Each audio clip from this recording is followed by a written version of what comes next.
And you are live. Hi, guys. Hello, everyone out there watching. I'd like to welcome you to our first Train to Create webinar, the decompression webinar with Natalia Taffarel. Amore, sto in Hangout con gli altri. Ci sentiamo più tardi. I can hear someone. Ok, con quelli di Okay, it's another test of the start. You have something to share with the class? Okay, I'm muting everybody but Theo.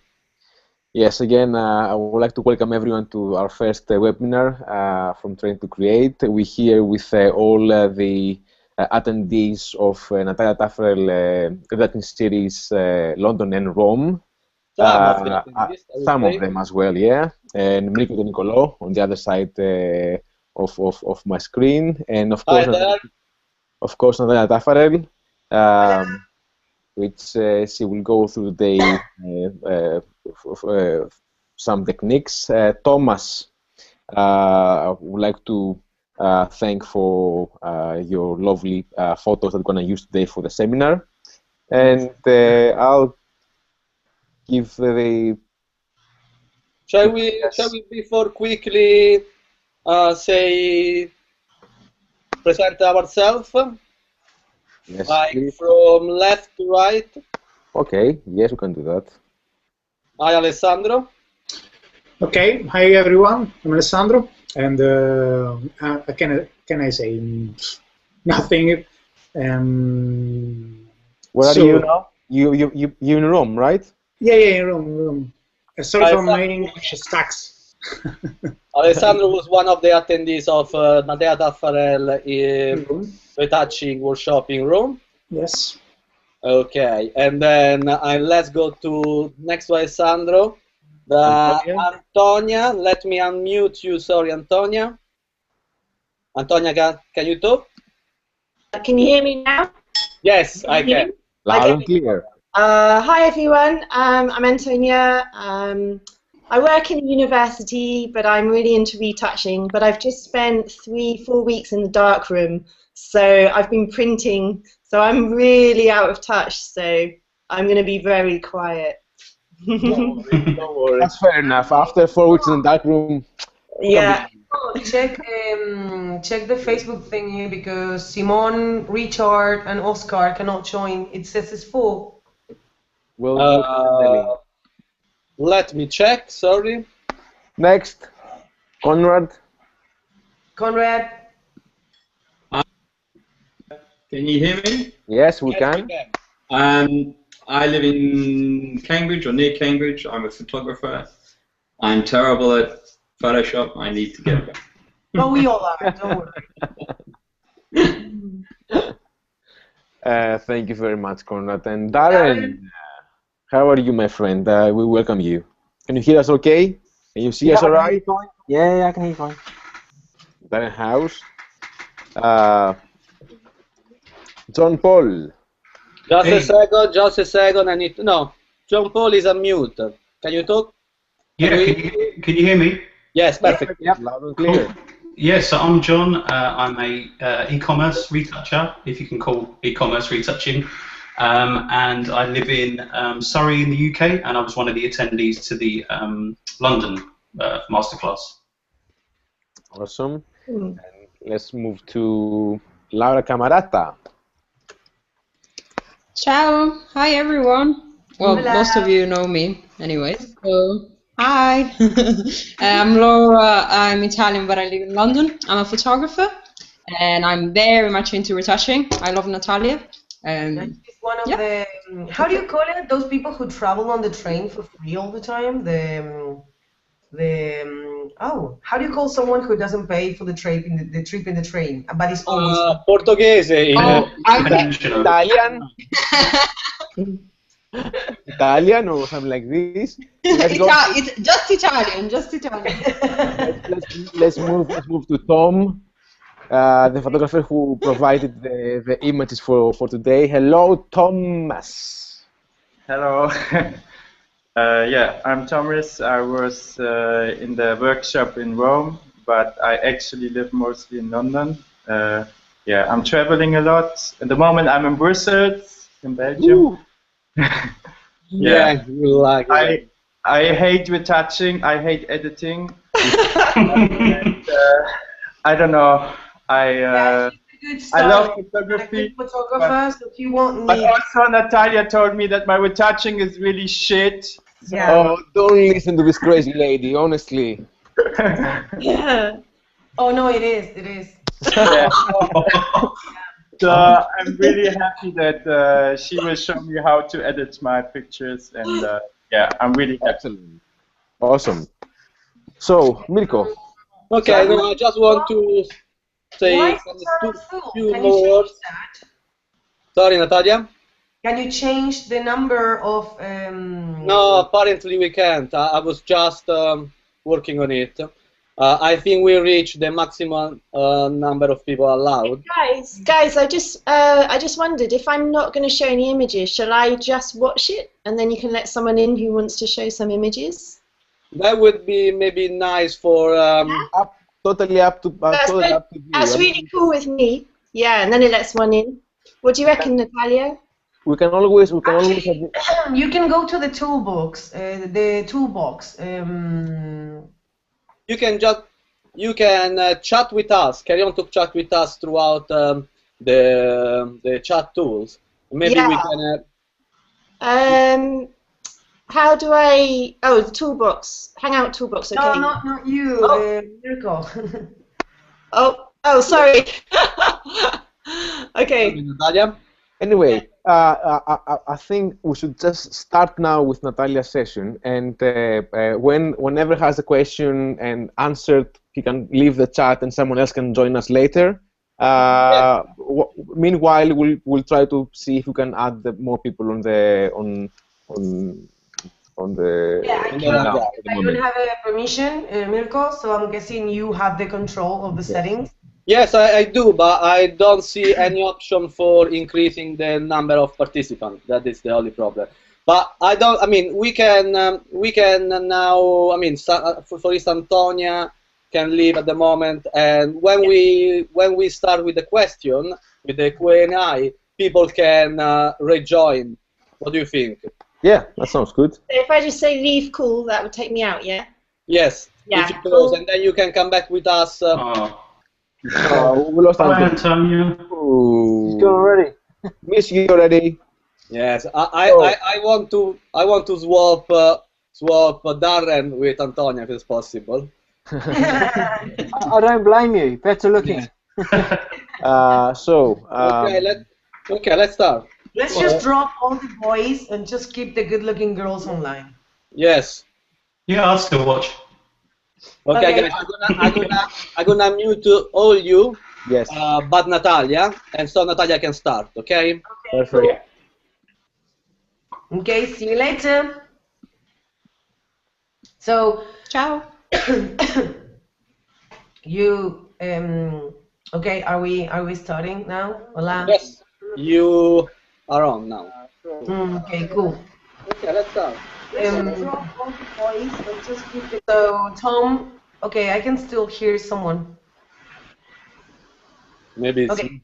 So we asked Tom for one of the images because when he finished the workshop in Rome, he actually did like a spontaneous shoot that turned out really well. And I saw the images, and I had promised him to retouch a series of him so he could see how good retouching actually looks like. And so because he liked that shoot that he did in Rome, he actually sent it to me, and I liked it as well. And when I got this opportunity to do the Hangout, I thought, well, why not do those images? So we could also show off the Tom talent. So we asked him for the images. I'm gonna show you now. Okay, so this is what he showed me. Can you see my screen now, the Capture One screen? Mm-hmm. Yes.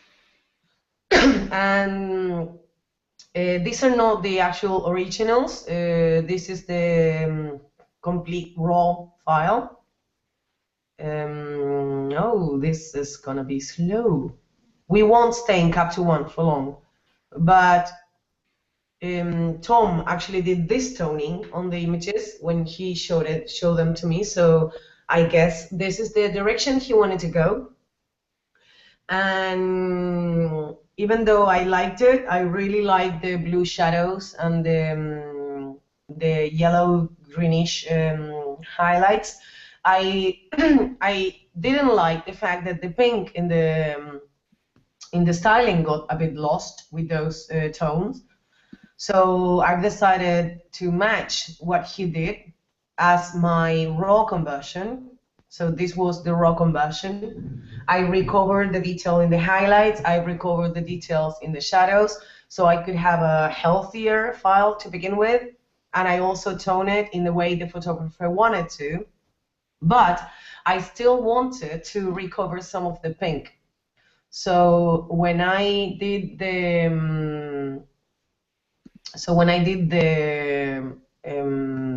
tones in Photoshop, wait, can I go? Yeah. So Photoshop, share. So I was between blue and orange palette, which would work great on this image, but we need to think in story mode, right? Because it's not just one image. Let me make the palette bigger so you can see it better. Okay. Mm-hmm. So I needed a shade of pink because I wanted to bring back the pink in the skirt. So instead of using the blue orange palette, I used blue orange green pink double complementary palette, and that's how we got to this toning. I called the photographer, of course, and I checked with him if he agreed with my decision, and he was fine with it. So this is what I did. I'm not smoking because I'm really sick and I shouldn't, so I'm not. So as always, I have masking. The first mask I did was for the skirt and the background, because that's pretty much what I needed to change in this image to get the color palette working. I already had the blue and the orange in a natural state in the image. So what I did in the tones was change the green in the background. It was a cyan tint, kind of bluish background in the original. Wait, there. And I changed it because I needed a warmer green. So I got rid of some of the blue. And it was too bright, so I controlled the saturation with a clipped adjustment. I do like the brighter green. Sorry for interrupting you, but Yeah. I'm checking as well what the people on YouTube are watching, and at the moment I don't know if it's just a momentary problem or not. They cannot see your screen; they are just seeing your icon. I don't know if this can be confirmed by someone else as well. But can you see my screen? I can. As part of the Hangout, I can see. But I also have got another monitor in which I've got open. Okay, yes, I think we are back now. We were back.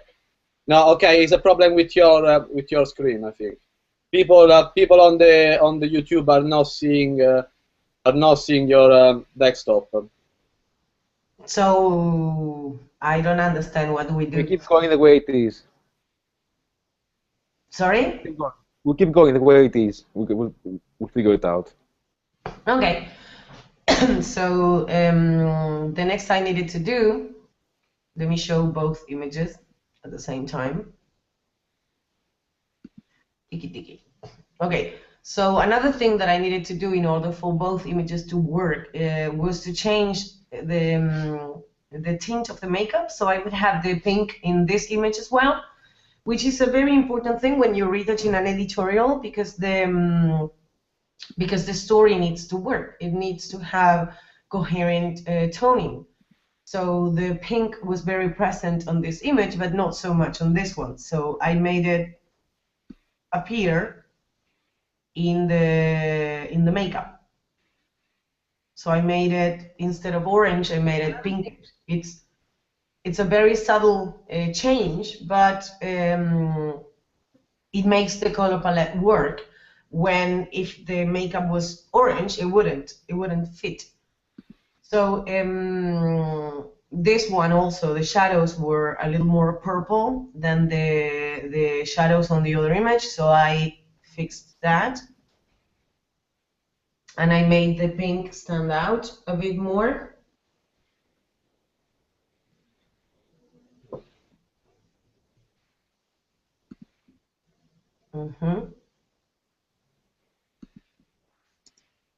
And then I separated the legs from the skirt. One thing to take into account when you're working on tones is that sometimes the surrounding elements are going to contaminate skin tone than the shadows on the other image, so I fixed that. And I made the pink stand out a bit more. Okay, so we have a huge lag on the video and the sound. No, it's not just that. We have another problem.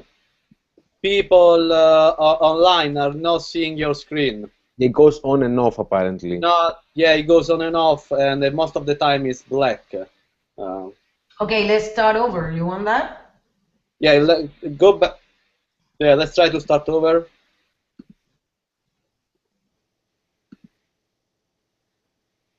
Natalia? Did we lost just Natalia? I think so. Okay. I think she's gone to start her session again, maybe.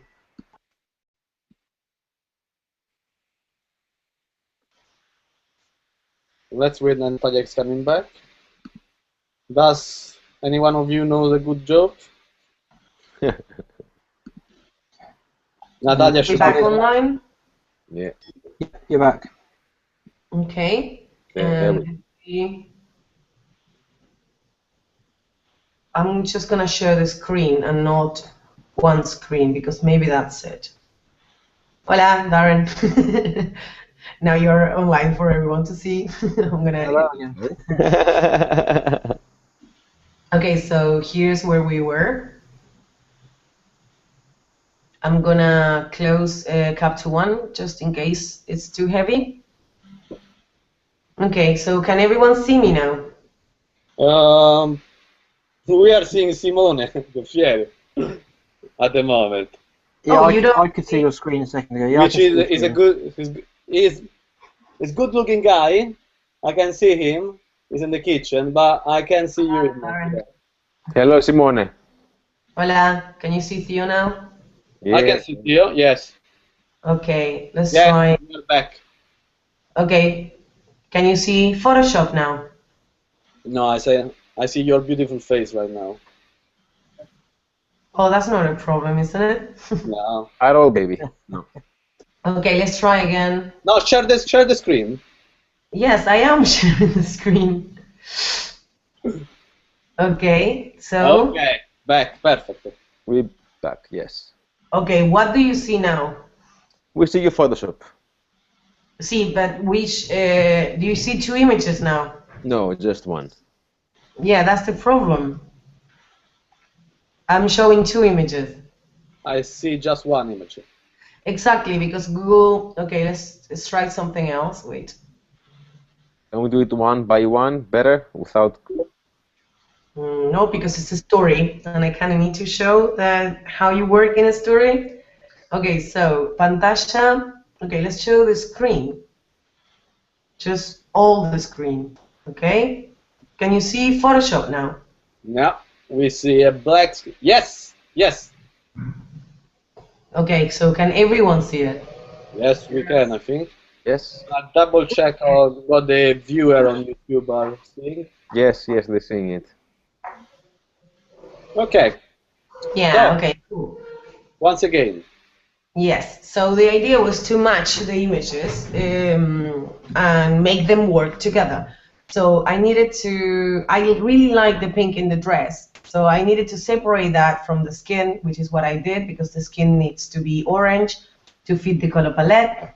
So in the tones, as you can see, I made the skin. I removed the contamination from the skirt in the skin.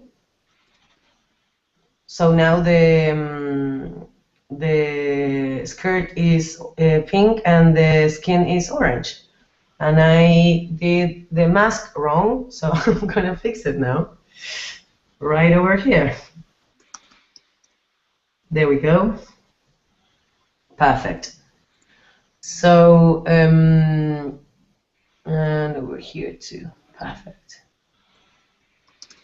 So, I don't know if you can see in your screen, but I didn't like the skirt being contaminated with the orange of the skin, and at the same time the skin was kind of pink because it was contaminated by the skirt, so I separated that.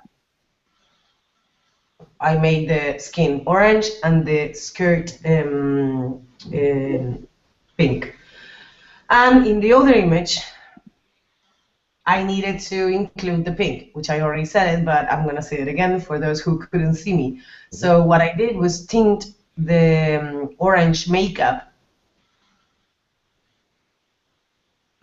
cooler, and now I have the pink in both images.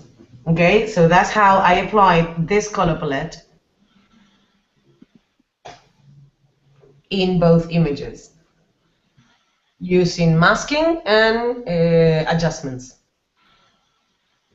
Any questions so far? No, apparently the only question that we got from the viewer were about the problem that they had before. But I think everybody is watching you and enjoying it, so go on. Cool, so let's keep going. I'm going to hide the palette because I don't need it anymore. Now, I've also created the split. I didn't work at all with the image so far. So the next thing I'm going to do is I'm going to create the eye help.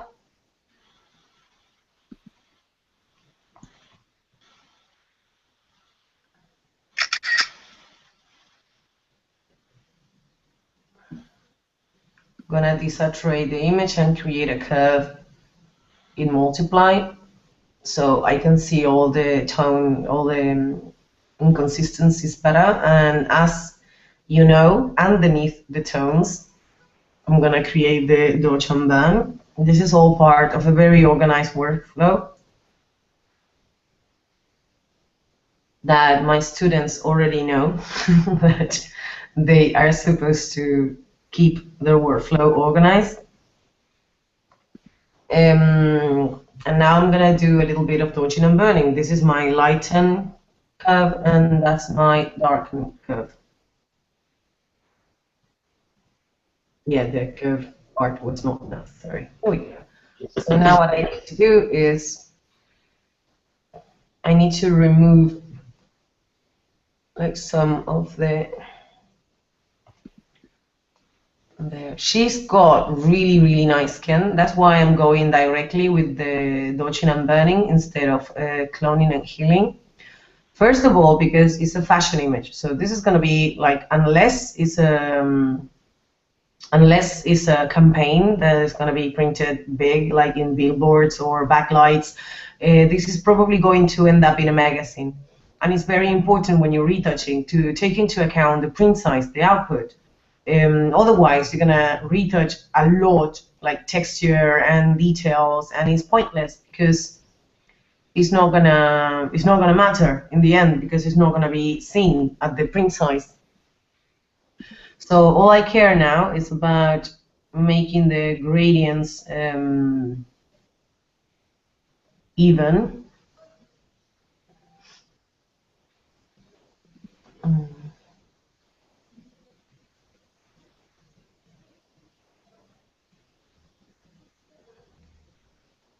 And I really don't want to ruin her expression. She's got a very strong expression. By the way, just for the record, for those who don't know, I'm doing this live. There's no, I never opened these images before today.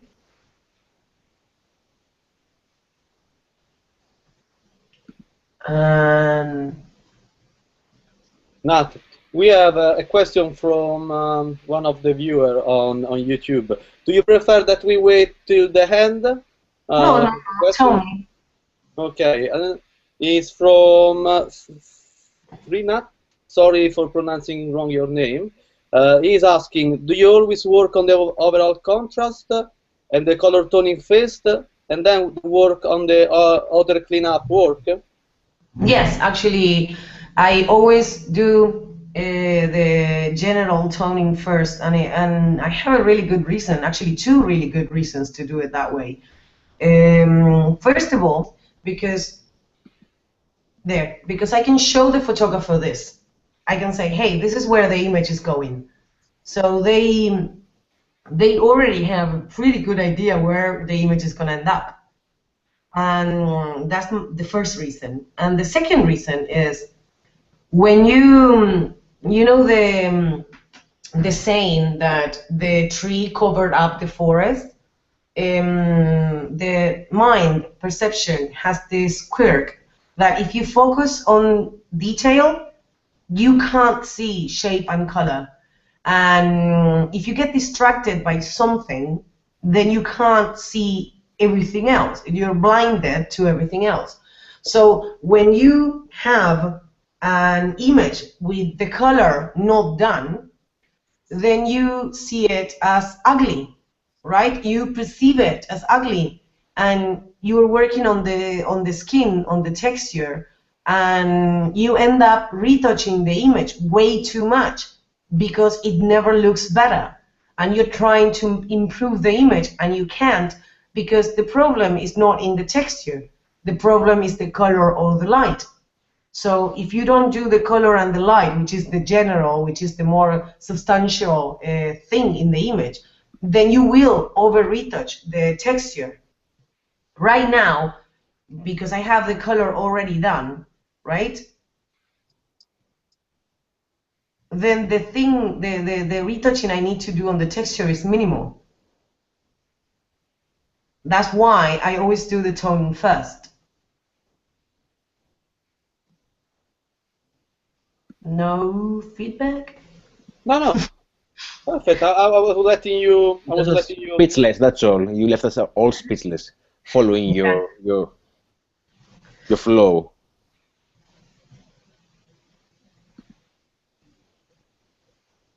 So don't forget, Natalia, as well, that people are seeing this with probably a minutes of delay. So sometimes the questions are not synchronized.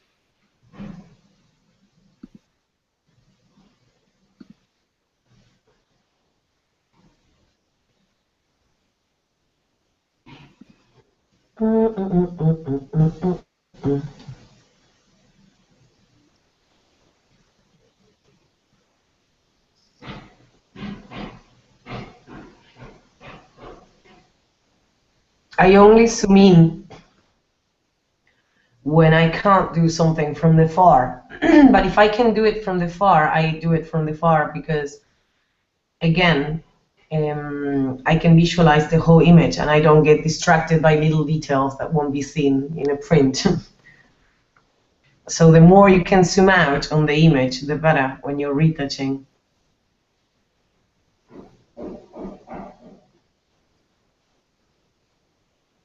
The idea behind dodging and burning is to get rid of the lights that interrupt the flow of the shadow and don't add to shape. I would not get rid of this shadow, for example, because that adds to the shape and the bone structure of the arm. And if I take it out, then I'm changing the shape of the arm. This, however, I can smooth out the transition between the light and the shadow, because that one is not adding to any kind of shape. There. See? The vein out. The vein is distracting. And the good thing about working like this is that even though I'm working on light, I can always go back if I need, for example, to get rid of the little dots in the skin. I'm not going to dodge and burn that, so let's turn off the eye help. And let's go back to the plate. Nat, we got a really classic question. I heard you answer to this question probably 200 times. It's from Alessio Scala. He's asking, is it better to reduce the opacity or the flow of the brush?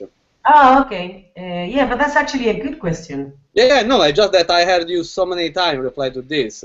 So it's something that people want to know. Okay, let me show you. I don't use flow when painting on masking ever. For the same reason, I don't use, I deactivate the, come on. Oh, there we go. Oof, it's taking its time.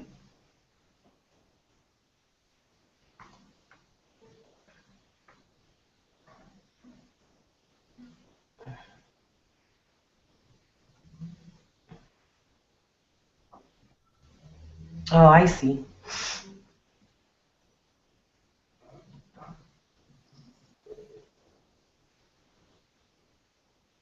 Okay. Yeah. Flow and when you're painting on a mask, you don't see where you're painting because you see the image. You don't see the mask itself. So, okay, the first thing I change when I'm painting on masking, like dodging and burning, for example, is the shape dynamics, because it goes to pen pressure by default when you're using a pen. And what's the problem with that? The problem with that is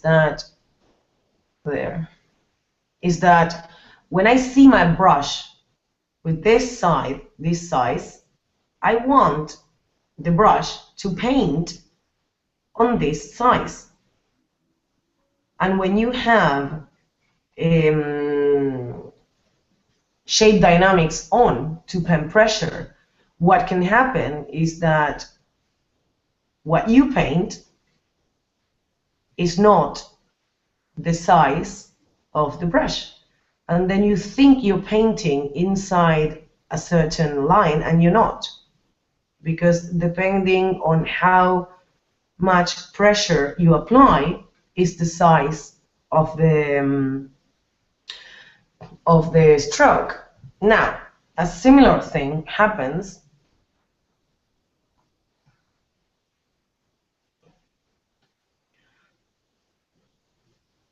with flow. Opacity is the main controller, right? That means that if opacity is set to 50, right, the top opacity that you're going to get is 50. The flow defines in how many strokes you get 50. Let me show you. If the flow is 100, then in one stroke, you will have 50% opacity. And it doesn't matter how many times you go over that, it doesn't go over 50. Why? Because opacity is the main controller. Now, as soon as I lift my pen, right, and I go over again, then it adds 50 more. Okay? That's the difference between opacity and flow. Now, why don't I use flow? Because flow, what flow does is adds up, right? Even if you don't lift the pen. So I go like this, and then I go over it, and it adds up, and I never lifted the pen. Now, what's the problem with that? That when you're painting on a mask, you can't see the mask. So let's say I'm painting, right? And I turn again, right? Do you notice what happens every time you make a turn? White dots. Yes, white dots. In every edge, you get a white dot. And the problem with that is that because you're working on a mask, you can't see it. So when you're dodging and burning and you use flow, you will probably end up with a lot of tiny white light dots everywhere. That's why I don't use, nor I recommend using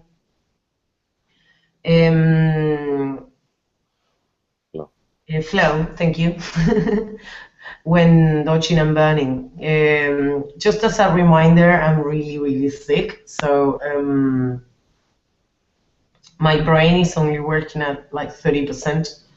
I'm going to convert my copy of the high frequency into a smart object because I want to try out the filtering of the high to see if I can get rid of the tiny dots in the legs with a filter. It doesn't always work, but when it does, it's so quick and easy.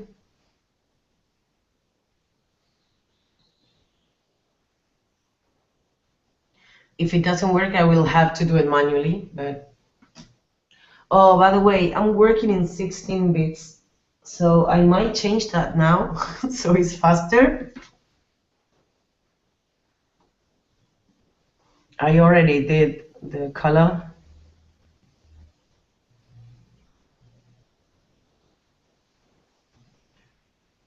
I see it's struggling there. Yes, Photoshop doesn't really like screen sharing. Yeah.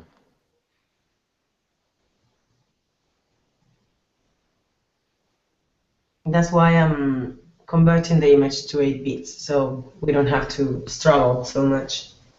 We should have thought about some kind of entertainment during those waiting time. I think that's why. I can strip. Well.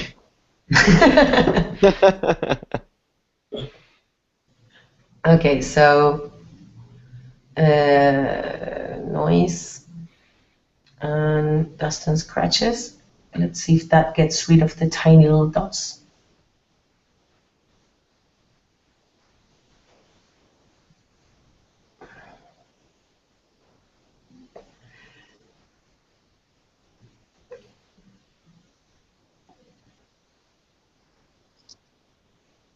And I think the dots are a little bit bigger for this filter, but it's not going to stop me from trying anyway.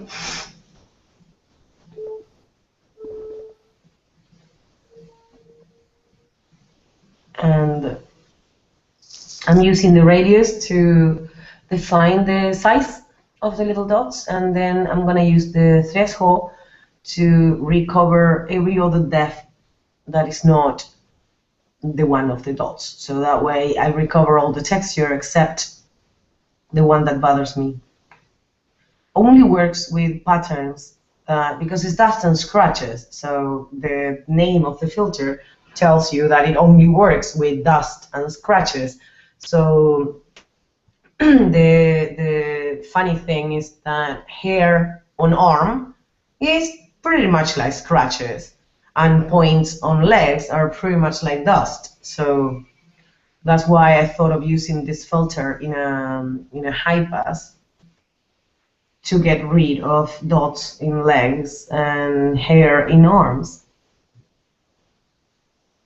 So I bring back the detail. I think it worked. Let's see.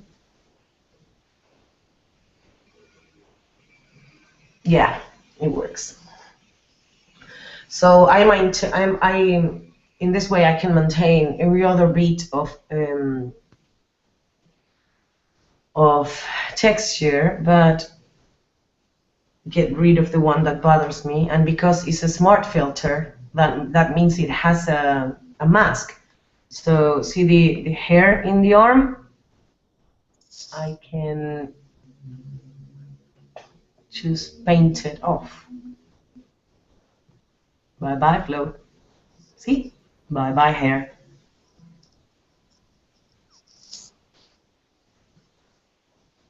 I'll bring back the mole. It's a nice trick. And also the dots in the legs. See? They simply disappear.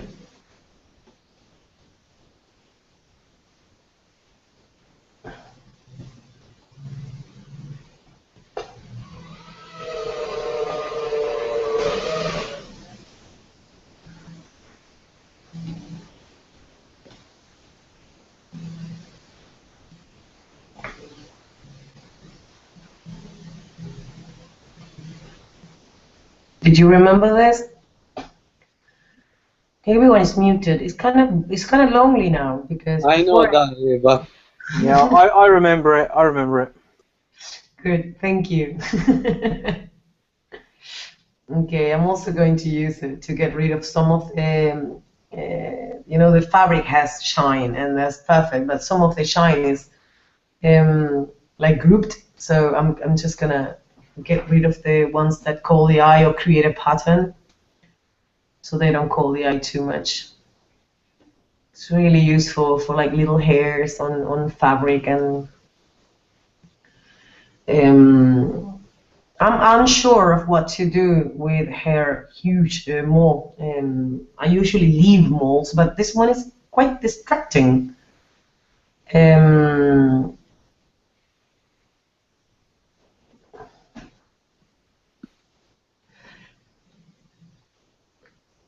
So maybe the photographer, as long as we have him here, can give me some.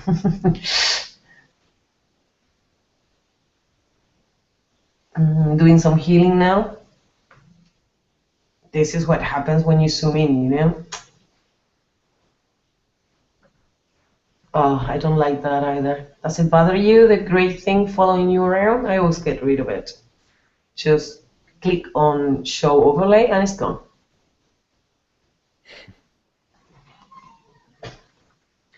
For the people who've seen several of my webinars and might be thinking right now that it's pretty much always the same workflow. Yes.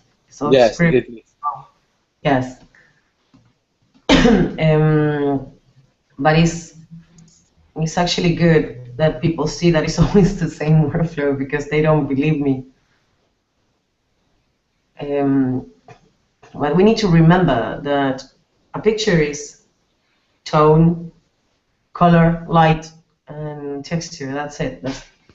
As long as you know how to work with color and light and texture, then you should be able to retouch anything.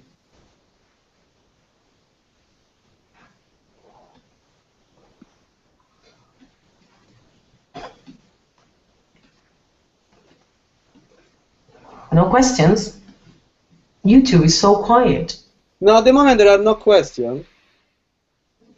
As soon as So while Natalia is doing her boring stuff there, feel free to write any questions you may have, not personal ones, or you can try. I don't mind. Currently.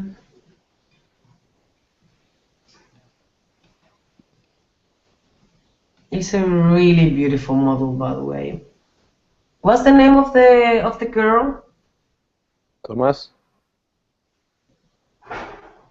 And by the way, what agency? Can you give us some of the credits as long as we are showing her face to the world?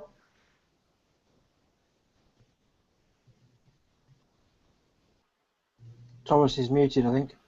Yeah, can we unmute it? Unmute Thomas, please, Mirko. No mini bridge.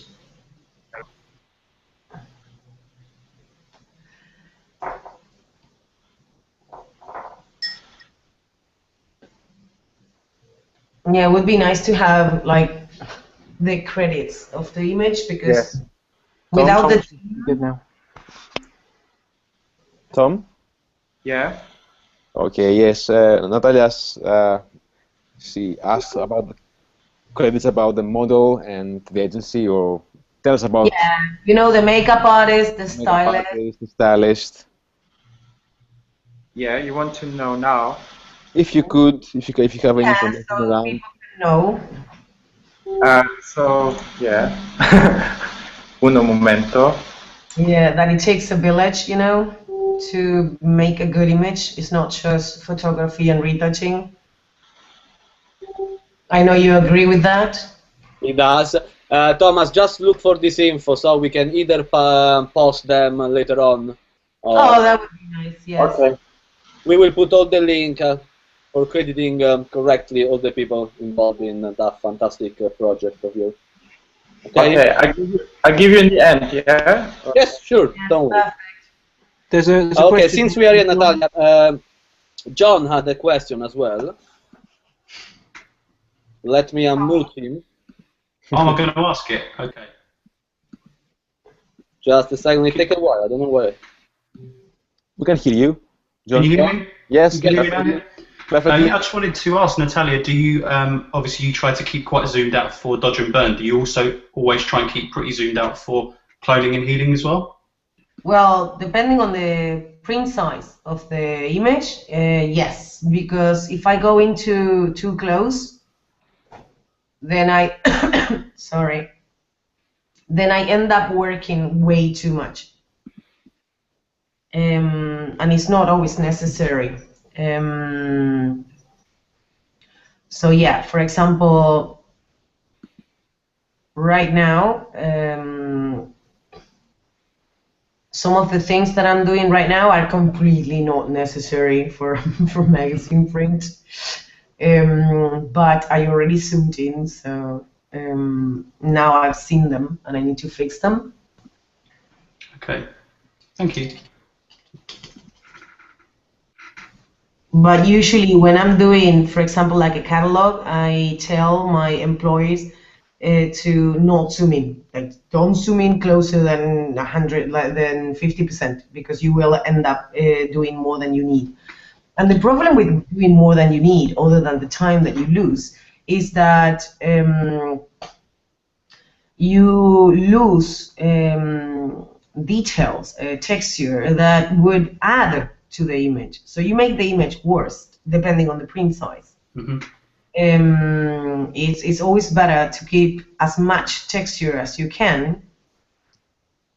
And in order to do that, you need to always keep in mind the print size. If it's for portfolio, not only like it's magazine and portfolio, then it's a different story, because portfolio will be printed bigger.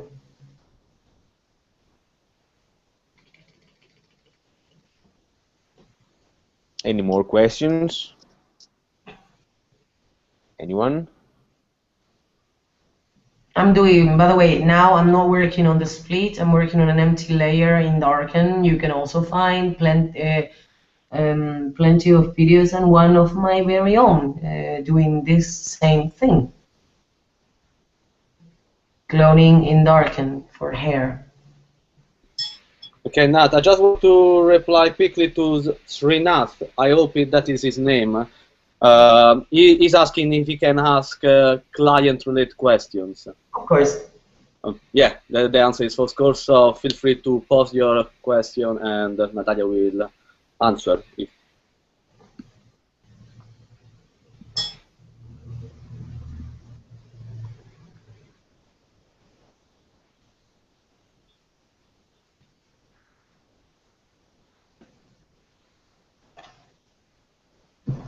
This is a really nice image, by the way.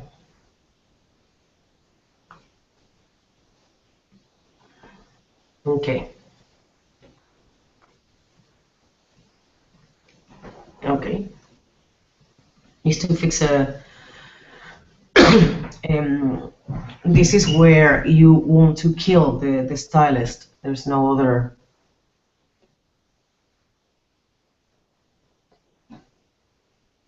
I'm always working on current and below. And every pixel work is always done underneath the tones, always. I got another question that is more for Thomas than from Natalia, I think. Tony is asking if we can get a low res of the file to later on, maybe to check the work that you've done. So even low res is asking. Like a JPEG. Yeah, maybe we can give a JPEG if Thomas is fine with it. Well, you kind of put him on the spot right now. No, he can decide it alone. Thomas is still on mute, so. I think he's very comfortable there. Yeah, you can send them a JPEG. It's like he can say no now. Is a good one, Miracle. Yeah.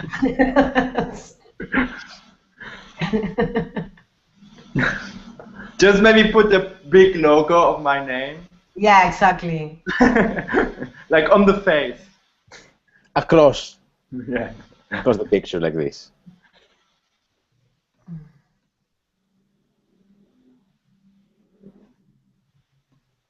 I don't know what to do with this. With the line. Keep or go. Why keep it? I don't know who said keep it. I said keep it. But who is I? It's Theo. Oh, okay.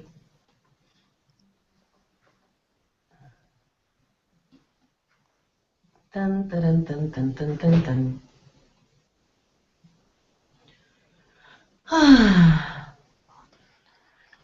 As long as you don't start whistling, Natalia.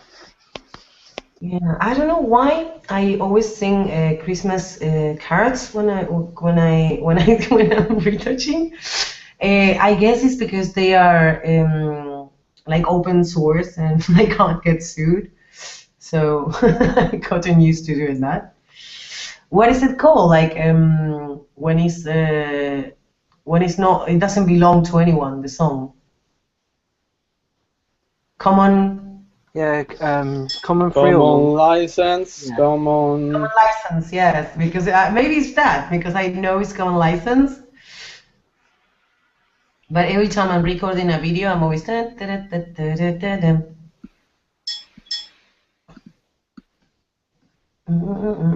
What is the ting that I hear?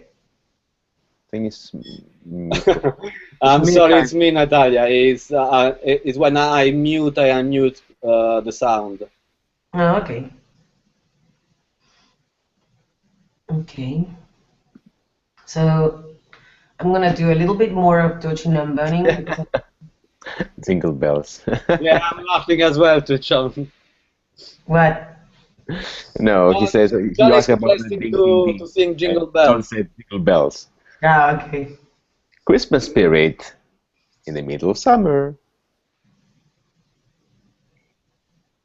I just want to reply to Gabro, who is asking how many bit is the image.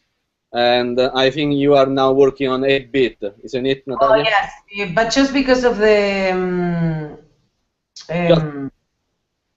Because otherwise it's really slow over Hangout. yeah, exactly. Hola, Gabro. Okay. Now let's keep doing the dodging and burning. And I found some stains on the background, but I'm gonna deal with that later. Oh, never mind. I'm gonna get rid of this paint too.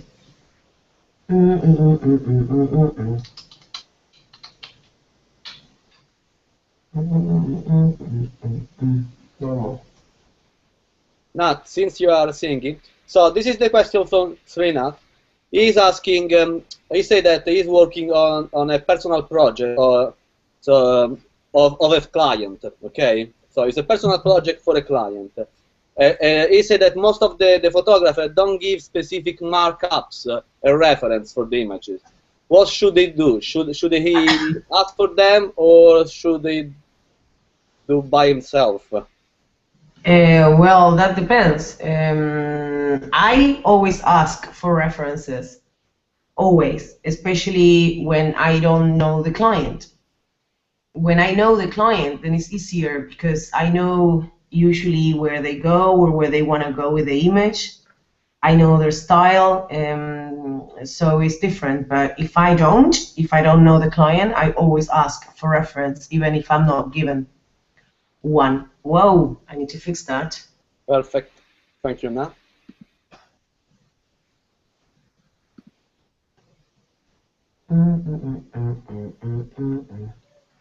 Natalia, just for you, it's 168 days, 5 hours, 32 minutes, and 20 seconds till Christmas. So just thought I'd let you know. Oh, okay, cool. Nice to know. I really do like Christmas. Yeah, we can hear that. Now there is a question on Rafa. Okay. But I don't know if he's talking about something specific of the. Anyway, he's asking Natalia how to select the color palette in every image. Well, that's the thing. You can select the color palette that you want for every image. I could have gone with sorry, wait. I wanna sorry.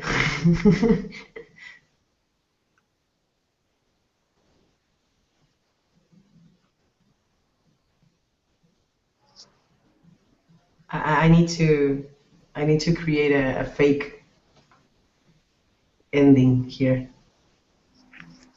Okay. Yes, you can actually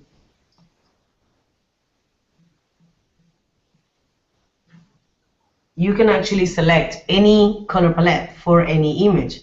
That's the whole point. It's your image. You can the how is what makes it. In this case, for example, the photographer was pretty set on having the blue in the blacks, and the black is pretty much half of the image. So I need a color palette that goes with blue, and that's how I did it. I went and found a color palette that works with blue, and I said, okay, let's use complementaries. Let's use blue and orange. But when I did that, I got rid of the green in the background because it didn't fit. It was blue and orange. And the photographer said, no, it looks boring. I want the green. So I was like, okay, so I need a color palette that has blue, green, and orange. And I went for a split complementary. Let me show you. Hola, Theo. Color Team Designer. So as you can see, I could have gone with complementary colors. That was my first, and I had to kill the green in the background. So that was like this, right? It was like this. I was like, okay, cool. So I need to kill the green, and we're done. And the photographer was like, no, I really like the green. I was like, oh, okay, cool. So let's do this then. Let's do orange, green, and blue. And I was like, okay, yeah, perfect, that works great.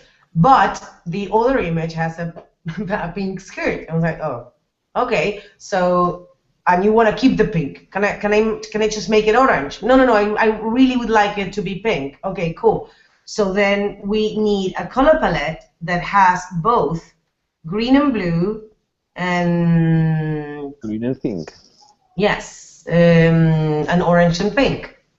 So that's how I got to the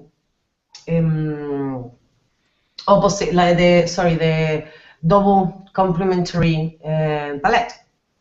So why do I need to do this? Because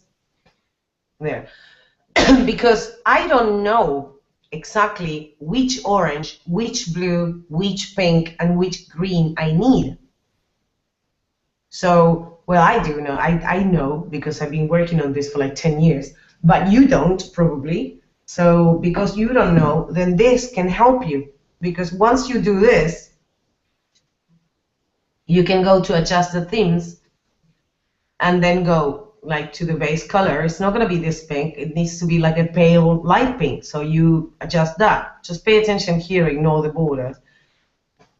And then the orange, the skin tone, can't be so bright either. The blue is a lot darker, like that. And the green, of course, is the background, so it needs to be paler. And that's how you get to the palette. And that's how I know which green to use in the background, which pink to use in the skirt. So it's not that you choose the color palette based on the image, because the original image, if you remember, didn't have the blue in the shadows. But that's what the photographer wanted. So in this case, I used the color palette that fitted the photographer's view of this particular image. In other cases, I select the color palette that I think goes best with the image, and I make a proposal to the photographer. Let's say he liked the blue, but I didn't. So I made it, I don't know, I just made it green. So I used green and red color palette, and I got rid of the orange in the skin, or I created an orange in the skin with red in the shadows and green in the highlights.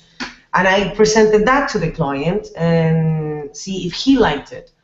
So it's not that an image can only have one color palette, but if you want to keep this blue and this pink and the green, then you need to find a palette that works with those tones.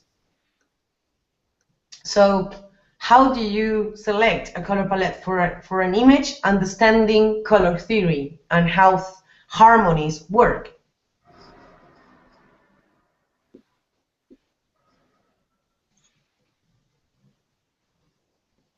Does it answer the question? I think it does. That answered the question of Rafa there, so.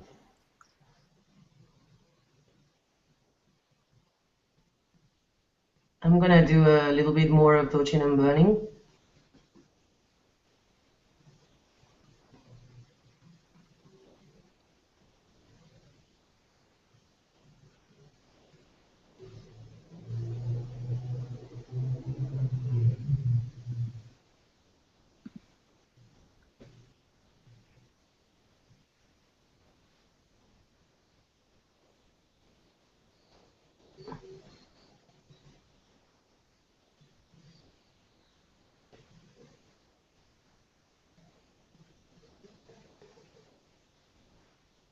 Want to hear me singing some more? I don't think my nose will allow that today.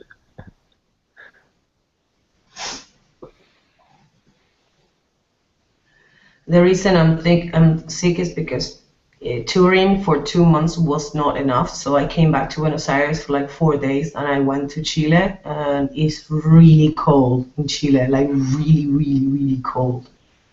So I got really sick. In case you were wondering. I thought that was your usual voice. Yeah, I think most people think that every time I do a webinar. No, I think your DNA is switching slowly. Your voice is switching to that. I mean, that's I was most of the around. times I can hear you like this than anything else. So I was joking around before that because the company is based in London. You actually wait until I'm sick and.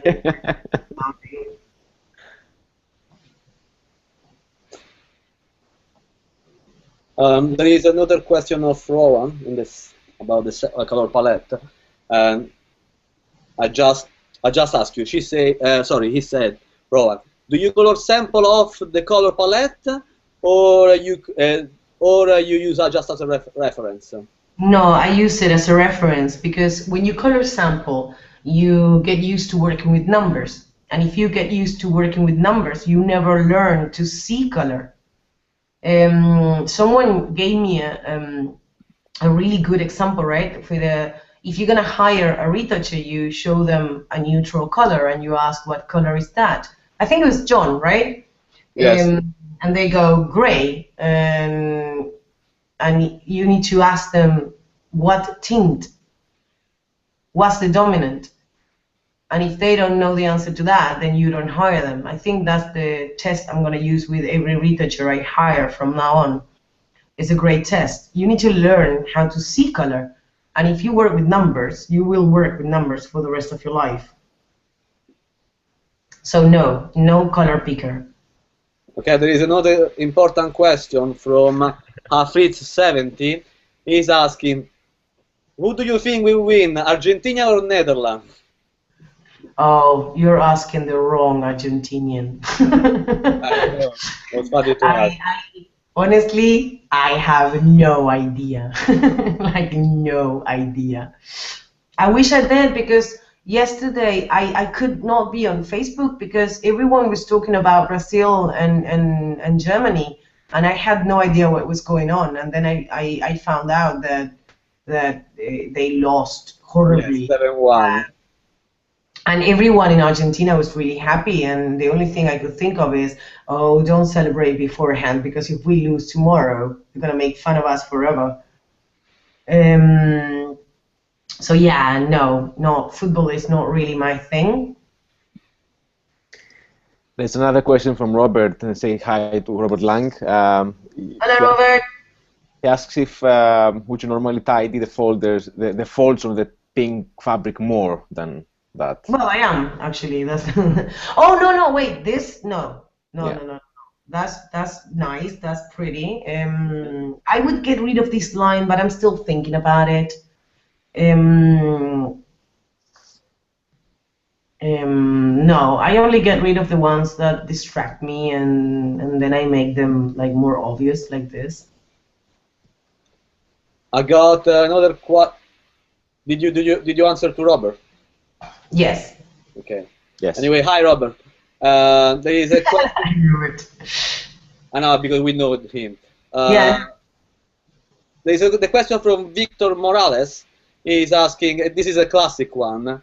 Why do you use? I think if I interpret it right, he's asking why do you use a curve for burning from light? Hello. What? Can you hear me now? Yes. Okay. So I was telling, Victor is asking, why do you use curve for light and shadow? So I think what he's asking is why you use curve for dodging and burning. Well, I like curves for dodging and burning because I have more control with them. Because let's say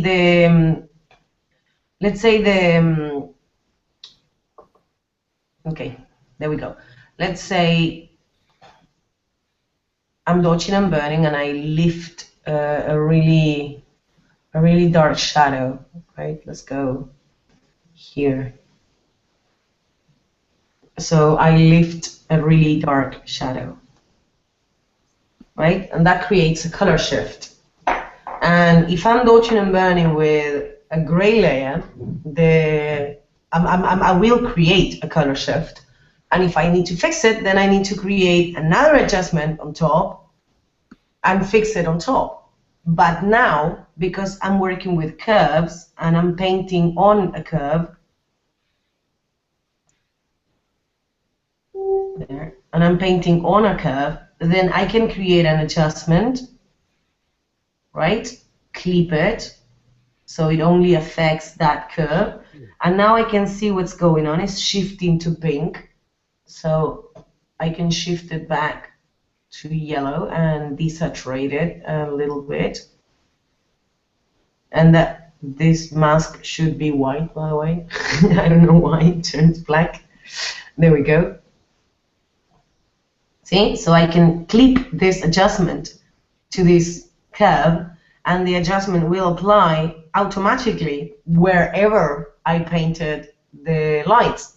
So that way I don't need to go back and fix everywhere there was a shift. I can make sure that the adjustment applies everywhere, because even though I'm not seeing the shift everywhere else, there probably is a shift and I'm not seeing it. So now with this I can make sure that it gets fixed automatically. Clip and mask, saturation, load selection, brush tool, there we go. Going back.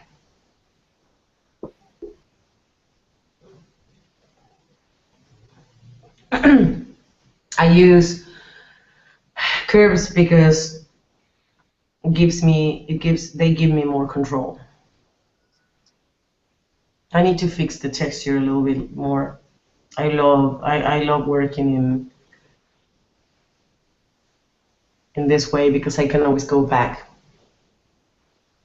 Regarding the texture, there's a question here saying that some people they make a new layer between the low frequency and the high frequency, and then use the mixer brush to smooth some parts of the skin instead of using inverted high pass. What do you think about this technique?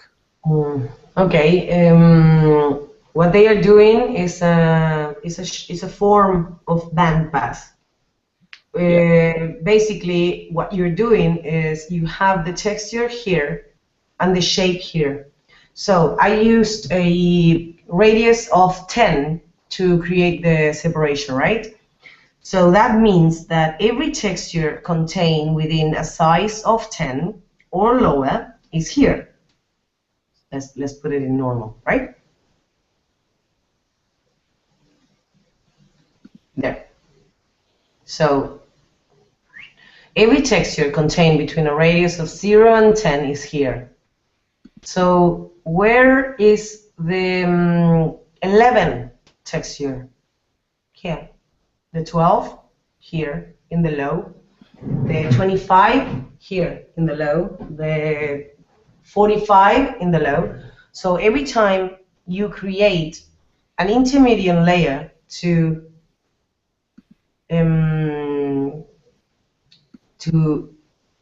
basically do this and move tones, you're not just moving the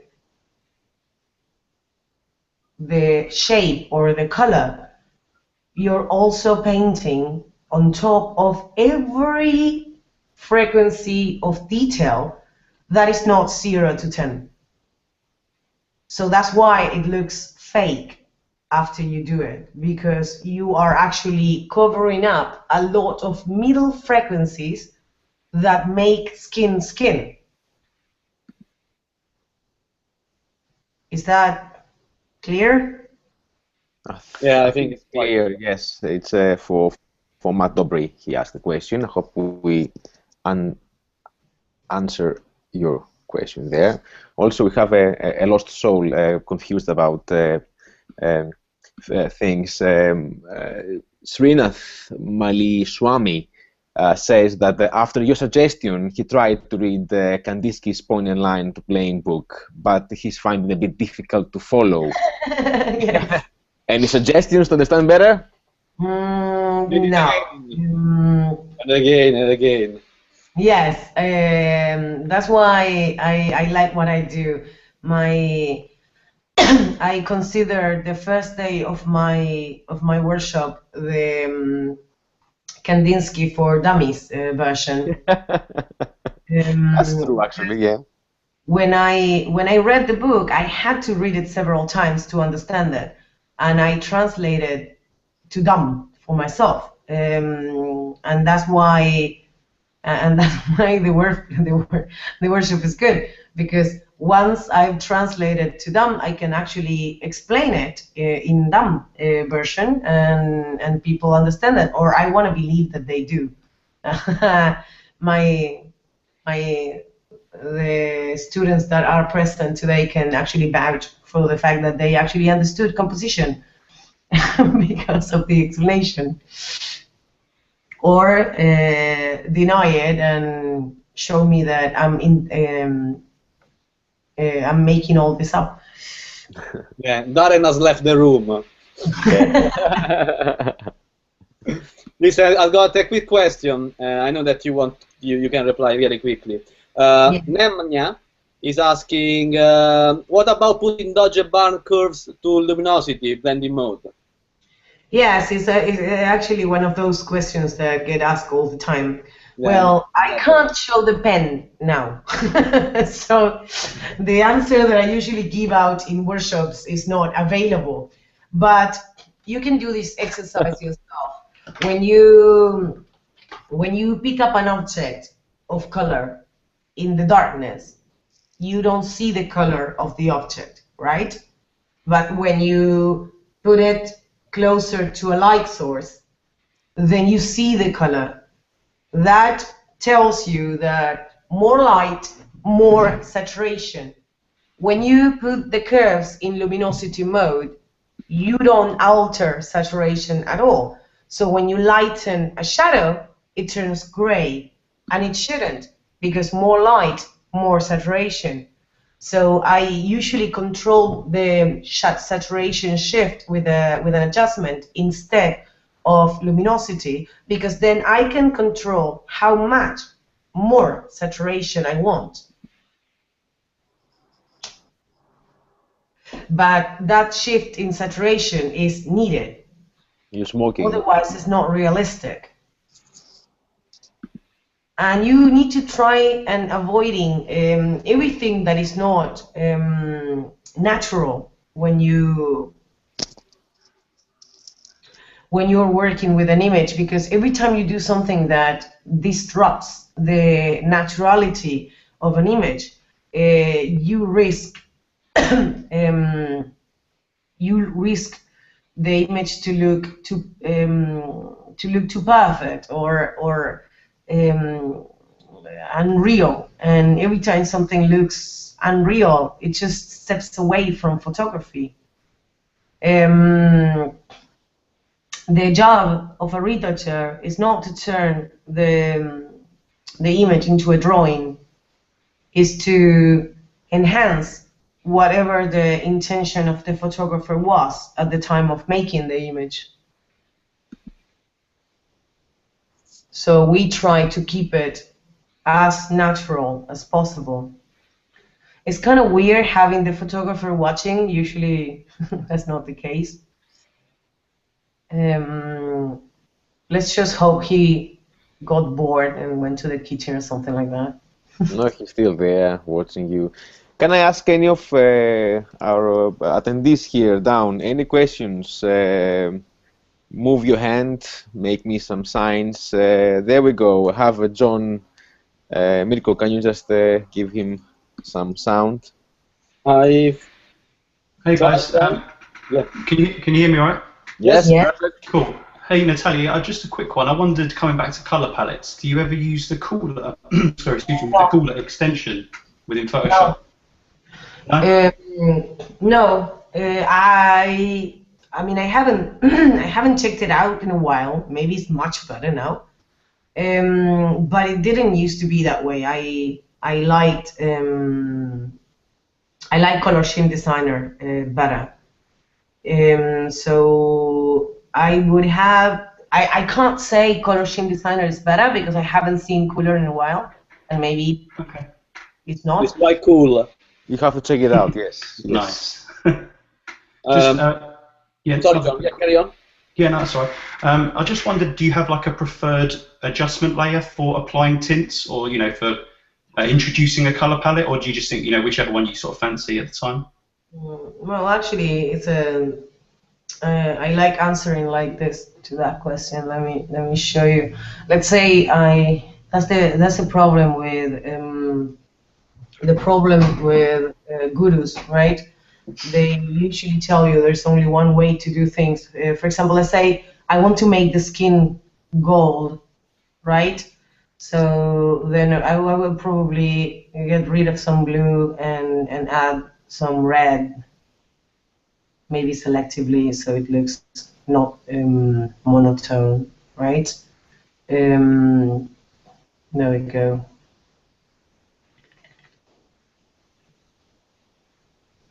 Okay, and that would be obviously the only way of doing that. Or there, right? Or maybe I get rid of this completely and I can use color balance, right? And do it like this. Wait, I already used curves. Let's use something else for the brightness and contrast, right? So obviously, this is the, come on. There we go. Wow, it's really soft. Okay, so this would be obviously the only way of doing it, and no other way, right? Or maybe I throw this away and I use levels, right? So I think So the short question is yes. got his answer. Yeah, there's no one thing that you can use. He uses. He just like go crazy with it. Sorry, there is again. Robert is asking, referring to the previous question that Matt did about creating a layer in the split. If he say that what probably Matt meant it was to putting a black color layer in between the split, a painting color to even out the skin tone. Again. So basically, he's asking. He's building up a bit to the question that May did before about splitting the putting a layer between the split in the split. So he's asking, what about putting a black color layer in between the split, a painting color to even out the skin tone? Oh, but why? If you're doing it in color mode, what's the difference between doing it here and doing it on top? No, he's not talking about putting in color mode. He's talking about putting a blank layer in between. Oh, and just painting in normal? Yes. Yeah, it's the same. It's the same thing. It's still a bandpass. Okay. Yeah. Perfect. I just wanted your answer to that. I know. Yeah. Let me show you why. Yeah. For example, see the lips. So I have some texture on the high and some texture is still on the low. So if I paint on it, right? If I paint on it in normal mode, some of that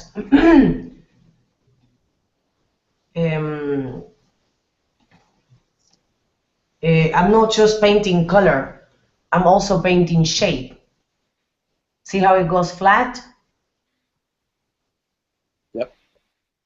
So if you do that on skin, I mean, you can do that on clothing, you can do that on a wall, you can do that on fabric in general, but skin is quite delicate, and the more you do to disrupt this, so you can do it on like really low opacity, right?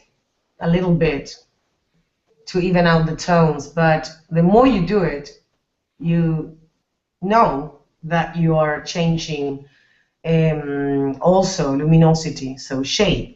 Now, what's the point of doing that if I can go to the tones, right? And instead of doing it with painting with color, I can just use a colorized, like in the tone of the skin, or the color that you want, and just paint on that. And that way I'm only painting color, and it remains non-destructive. Perfect. See? I'm going to do it in 100% so you can see it. So that way you're only changing color and not luminosity. I advise against changing luminosity if you don't have to.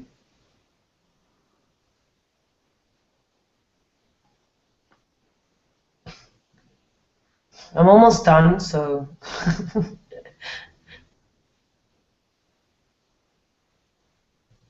Also, Alice Gagliotto, she has a question saying, if this image was printed big, would you get rid of the most obvious pores on the nose or not? These dots? If it was a billboard, probably. The most obvious pores on the nose. Yeah. Sorry, yes, I know, this ones. If it was a billboard, no, because it prints really big and you see it from really far away. If it was a backlight, yes, because usually in backlight they look awful. Any kind of strong texture looks really bad. So that brings it back into how I would do it. Well, yes, I would go back to the texture layer and get rid of it, probably cloning.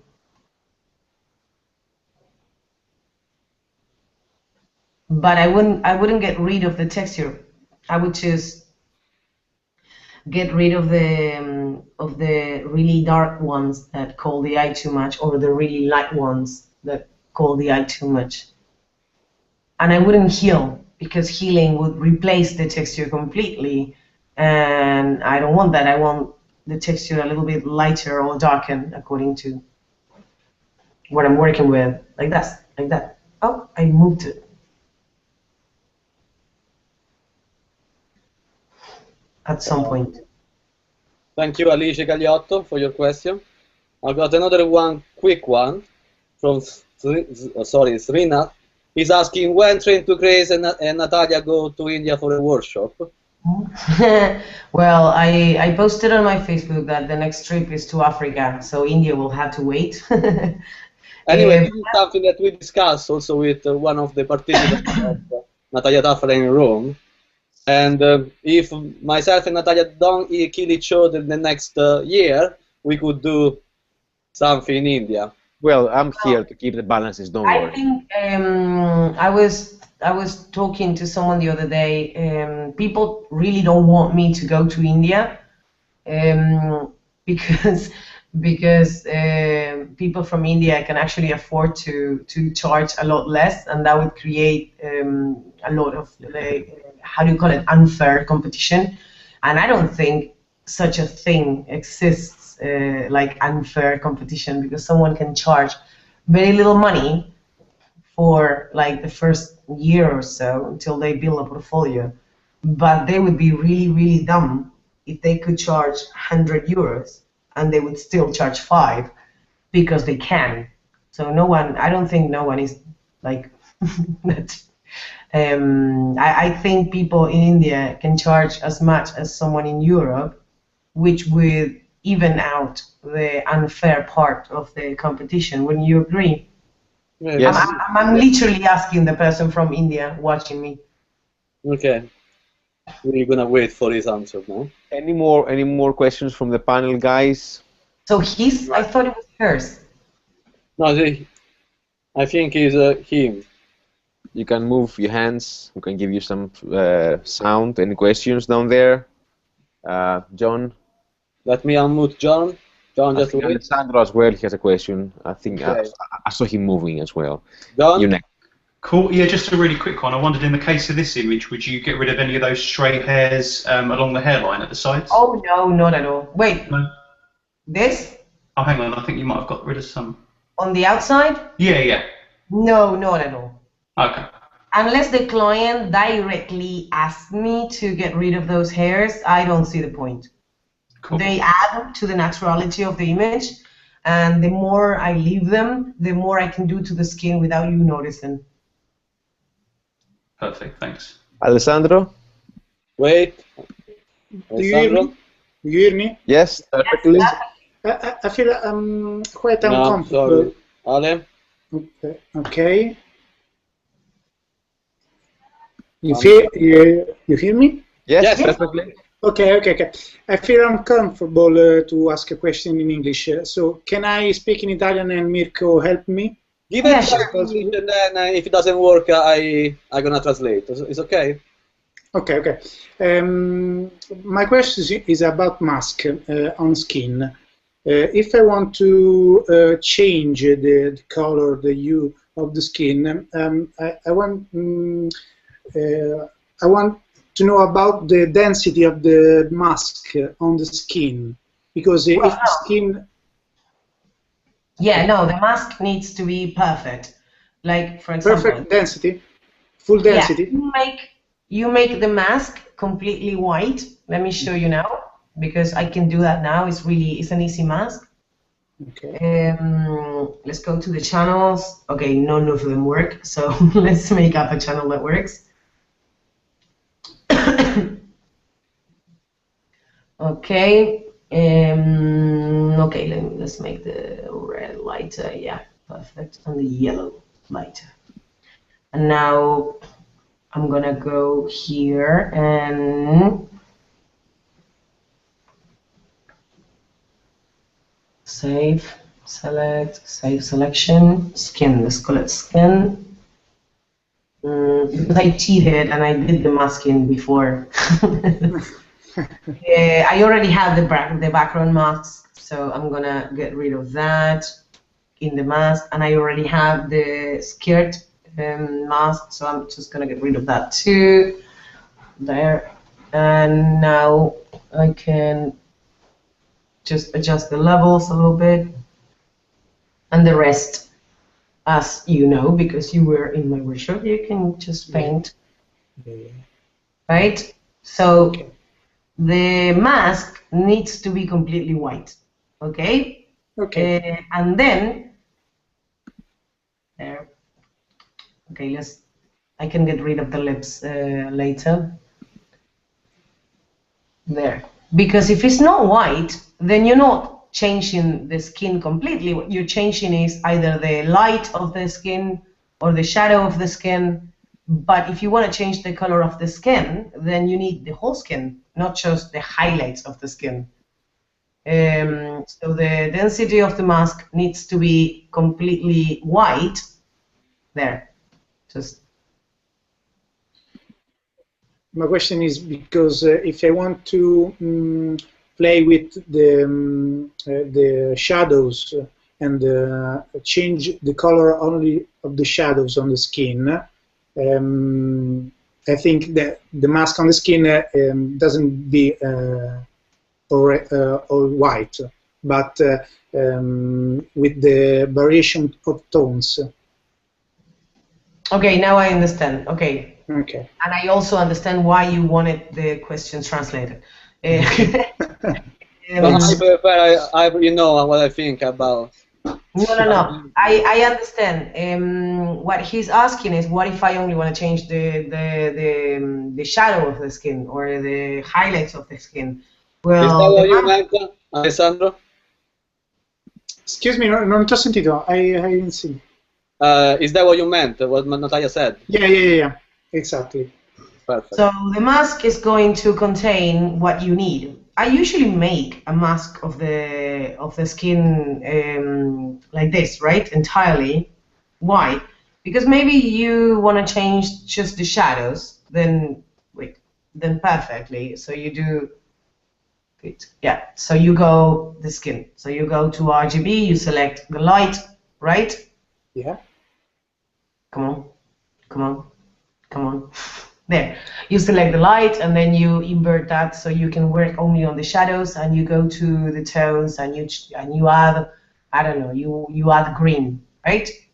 Yeah. To the shadows. But you don't want that on the entire image.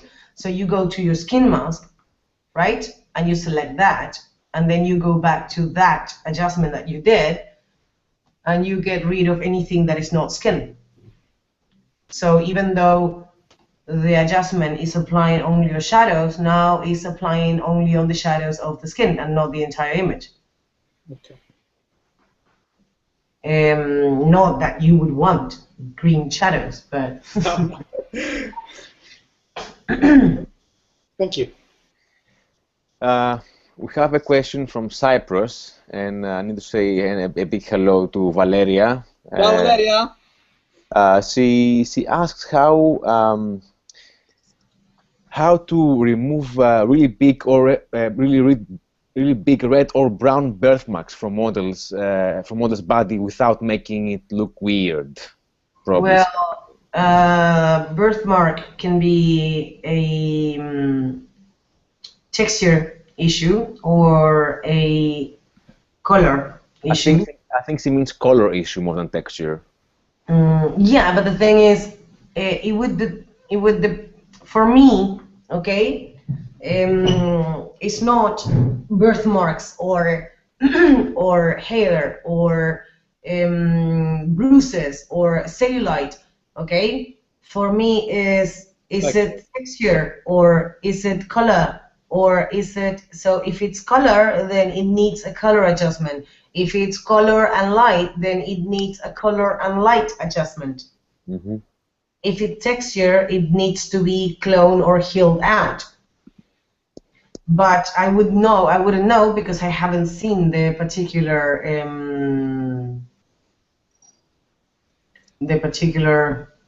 spot that she's talking about. I hope that helped, Valeria. I'm gonna paint, but I think the main advice that I can give her is to stop looking at the image as birthmarks or scars or focus on light and texture. Exactly, and see it as what it is. Sorry, I'm thinking.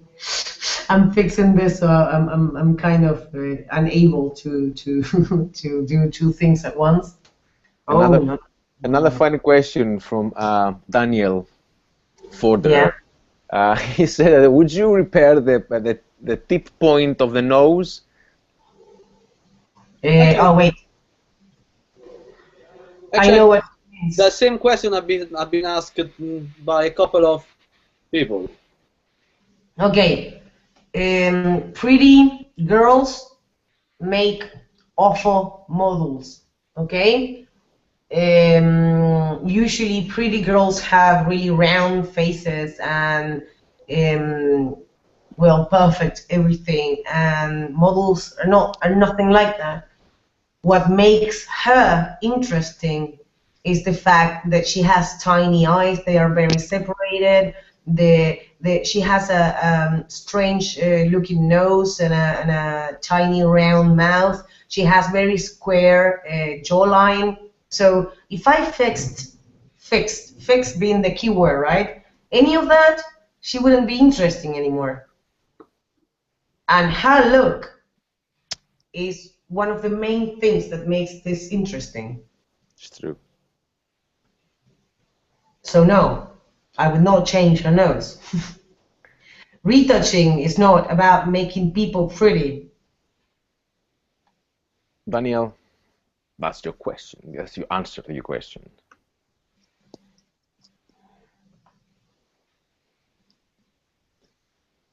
Okay.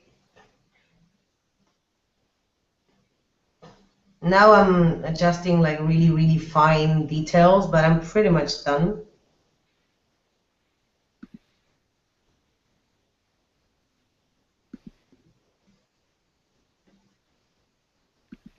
Juan Jose Herrero. Herrero.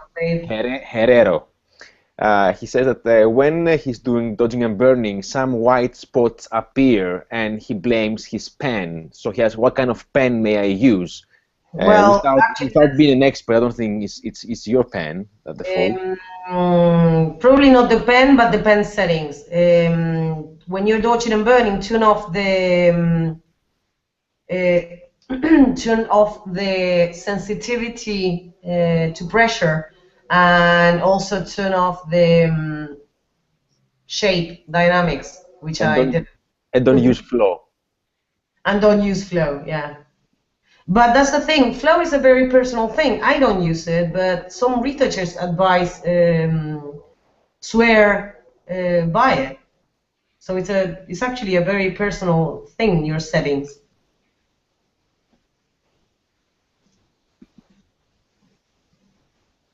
Do you have any question from the panel, guys? No, doesn't look like. I think Conrad is so still, like a statue. He doesn't even move. Ah, there we go. I thought he fell asleep, like standing.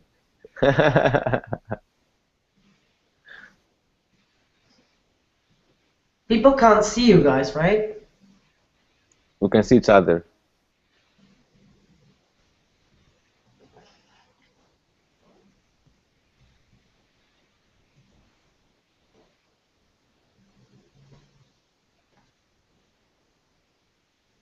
The same with these veins. Most people get rid of them, and it looks bad, really bad when you do.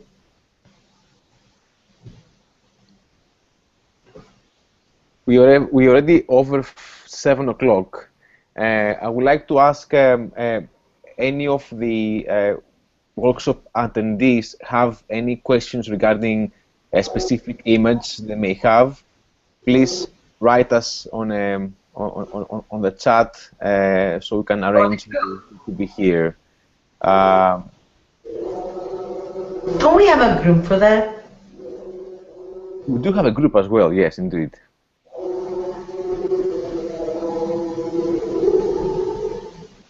One more thing, on the details of this Hangout on G+, I added all the credit of the wonderful picture by Thomas. Oh, excellent. There are, in the credit, there are name of the model, agency, photographer, and makeup artist. Well done, Thomas. Last again, if you want to contact Thomas, hire for any job, feel free to do. He's an amazing photographer.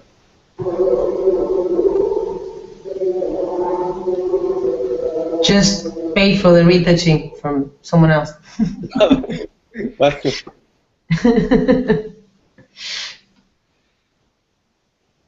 Oh, by the way, I completely forgot about this leg because the eye help didn't let me see it.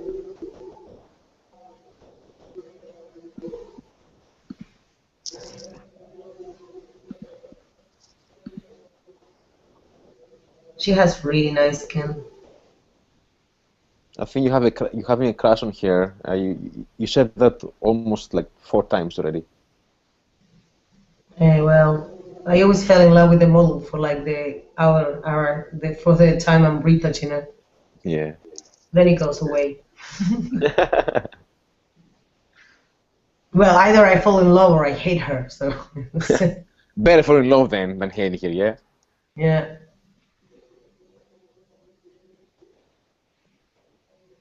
Quick question from Jasmine. Does Natalia only use the eye layer in the split to correct the tone elsewhere? What? Okay. Does Natalia only use the eye layer in the split and correct the tone elsewhere?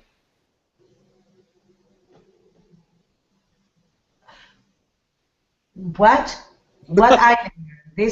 The eye group? The eye help group? No. It's about the split. Okay. Split. So he's asking if you correct in the split if you use only the eye. Oh, hi, Yeah. yes, Italian. Yes, I don't use the low at all if I can help it. It always looks fake. Okay, perfect. I rather use adjustments for any tone adjustment.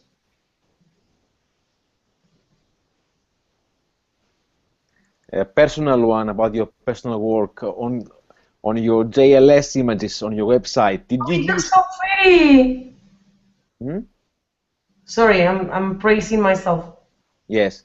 Again, on your JLS images on your website, did you use high radius sharpening to get the punchy skin or something else? Oh, on those, yes. Actually, I used several things. I started with high clarity because it's a portrait and not a beauty.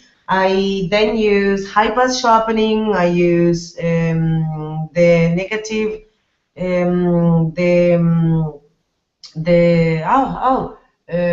Calvin Hollywood trick, the inverted vivid light.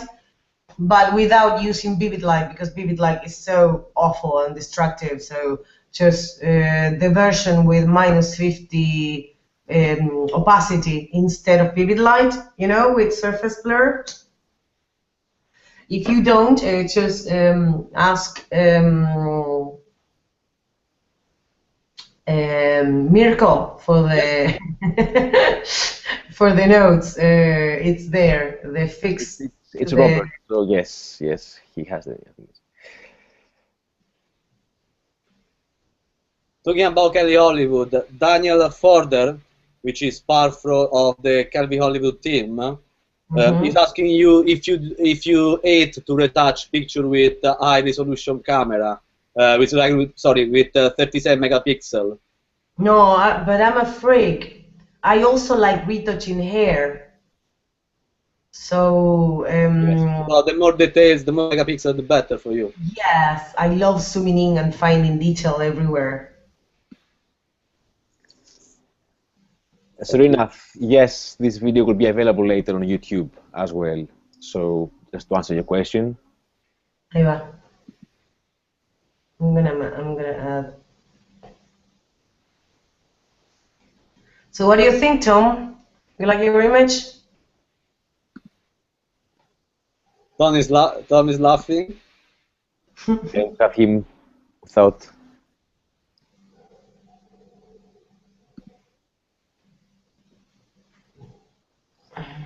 Yeah, okay. We can have Tom with some audio. Sure. Audio, please.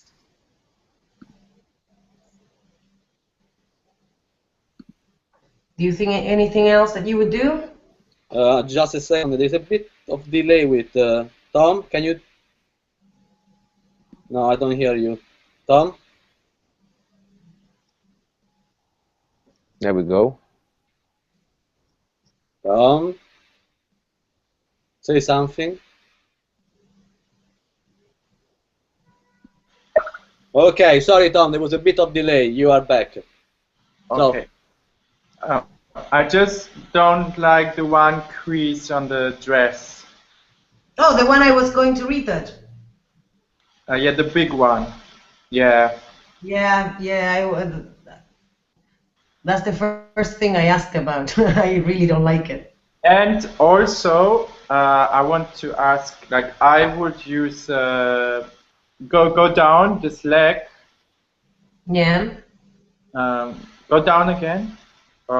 Zoom out. Yeah, I would. This leg is hanging so much, you know. Oh, liquefy. Yeah, I would do it, but yeah. Wait. Normal. Let me do this first.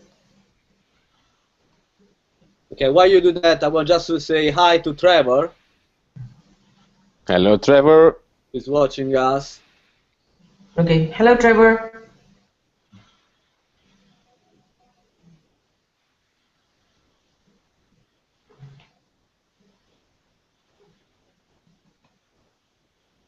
Hello, Christopher France. Hello, Andre. Are we gonna say hello to everyone like that? Only the one with the cute profile Name. picture. Oh, Mirko, come on. I'm joking. He's not, by the way.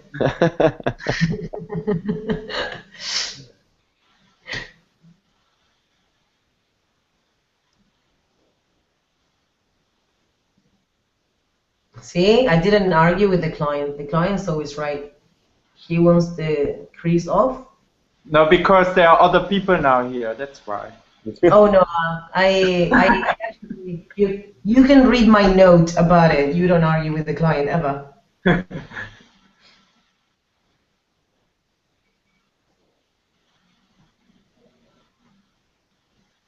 I delete. Hello. Do we have another question? I have a couple of them, but I'm not sure. You know what I don't like about the whole Hangout thing is that I know these people, by the way. For everyone in YouTube that haven't met me, I actually know the guys in the panel. And this me retouching and they asking questions feels a lot like the workshop, and it's like 7, right? 7:30 now. Yes.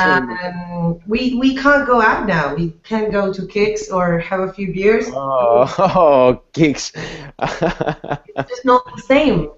Yes. Don't name the Kicks. They are not paying us for free advertising. We can stay later privately online and have a drink. Very much fun. We cannot play actually in football. It's like 3 p.m. I want to show Darren is already drinking. I'm already on the beer, guys. Don't worry. I'm ready. You're not really. Yeah, he does. No, yeah. Yeah, but it's 3 p.m. for me. It's not like I can pour a glass of wine right now. Plus you're sick, so I started this at 3 p.m. Don't worry. No, I'm joking.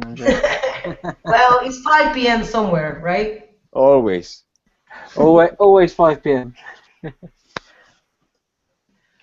Okay, there. Okay, I've got another classic question from Yeah. Adice Gagliotto. She's asking, when you apply the gradient map to even out the skin tone, do you apply it to the whole skin, to the whole skin surface? No, I don't apply anything to the whole, to anything. I don't apply anything to everything. Usually only where I need it. And she asked for the gradient map for skin tones, right? Yes. Yeah, only when needed, and only if I cannot fix that with something else, like with a curve or another adjustment. The gradient map for skin is just a quick fix and not to be used in more than 20% opacity. Okay. By the way, Robert Lang is asking you how to see the match, Argentina match tonight at the Kick. Cool. Yeah, if he pays for the taxi, I'll be there.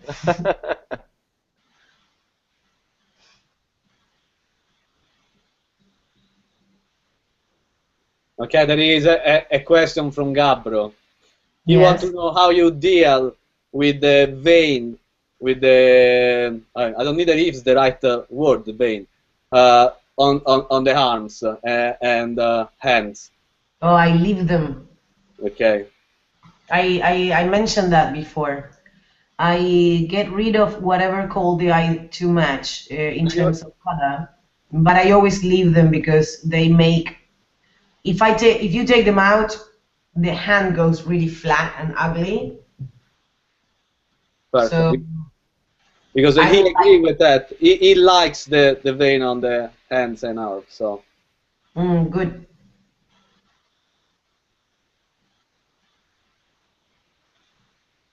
And this is I not. want to say hi to Renderman, who said hi when we start the Hangout. I didn't reply. So. Okay. Yeah, I would use Liquify to fix what he said, and also this hand looks really, really long, so I will probably use that. And I'm gonna add. I don't know if you see that the hand, like this compared to this, looks a lot bluer, so I'm gonna fix that now. I'm gonna add some red.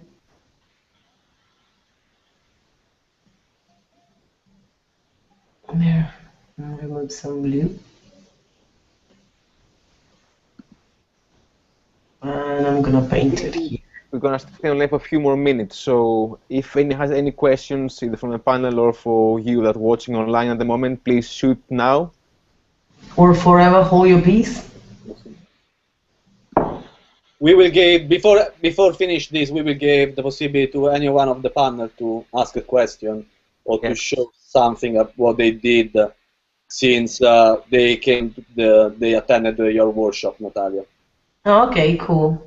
The main idea was giving the possibility to attendee to come back after a few weeks from your workshop and asking something that they may have not understand completely during the workshop.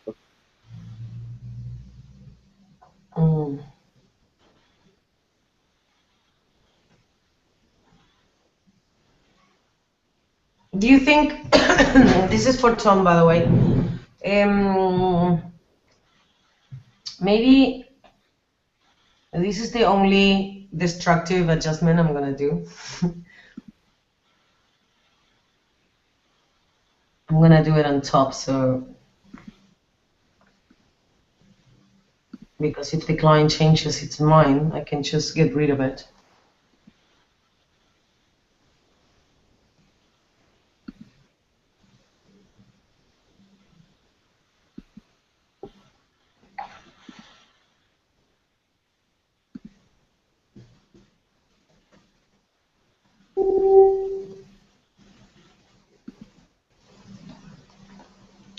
What if instead of liquefying, I just make the skirt longer?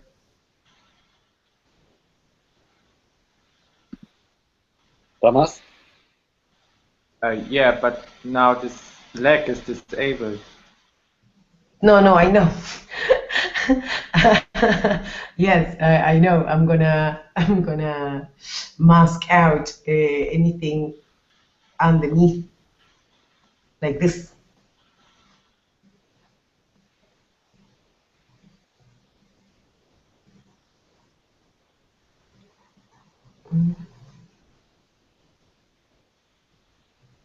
Oh, you're so smart.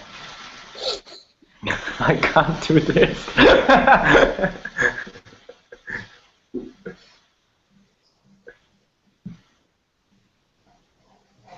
Because I don't think liquefying, because liquefying would change the composition, and I quite like it the way it is. I need to go closer.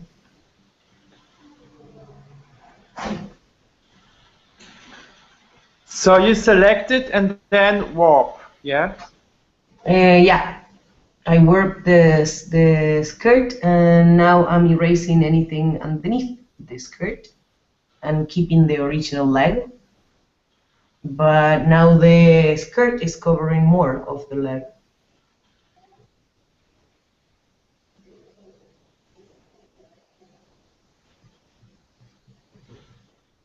There.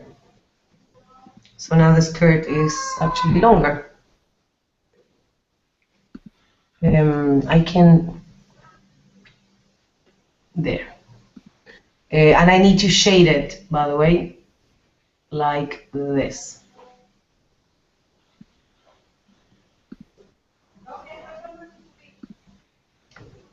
Otherwise, it makes no sense.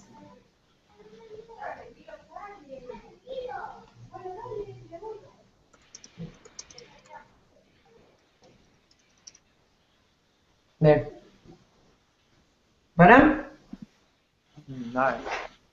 Looking good. Yeah, but now I would make the left side of dress the Actually, I under like the butt. Yes. Huh? That I It thought looks this great. was sexy. You know what I mean? I thought it was sexy. Let's pull it up. No. Everything is great. No. It looks great. Leave it. But I like that you can see a bit of the ass. Sama, you need to push it up. Yeah, I did. I just a little bit. See? It's still longer. Only because it's squashed against the chair, not for anything else. It doesn't bother me. Does it bother you now? Can you zoom in? Mm-hmm.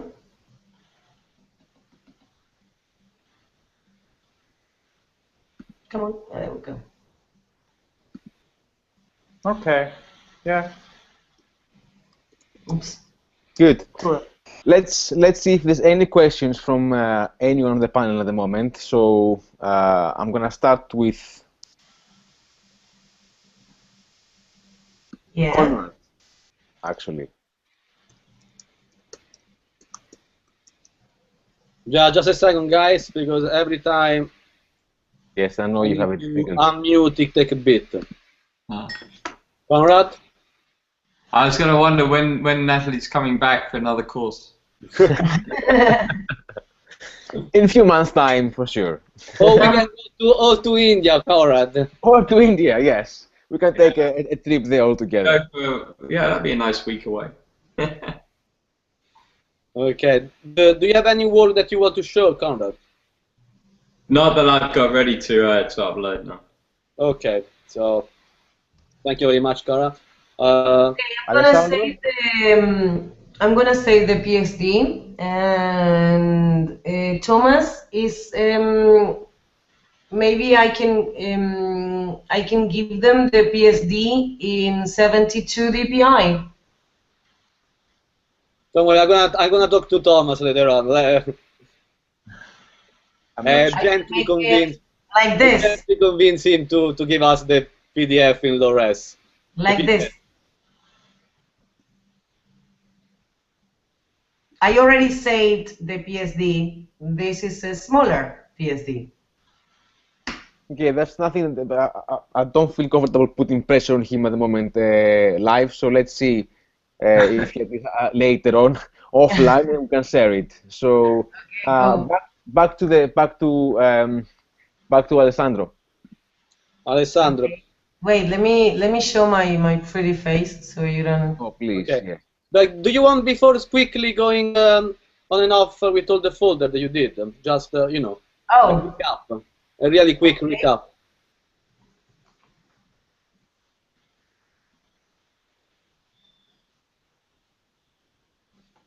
Okay. So I started with the raw conversion that contained the tonality and density in light and shadow that the photographer had in mind. And then the first thing I did was the tones to make it fit the color palette, make the skirt more pink and the skin more orange and the background a warmer tone of green. Then I worked on the texture and the light, and I did just a tiny bit of adjustment of the clothing, so you couldn't see so much of her light. And it's really, really simple retouch,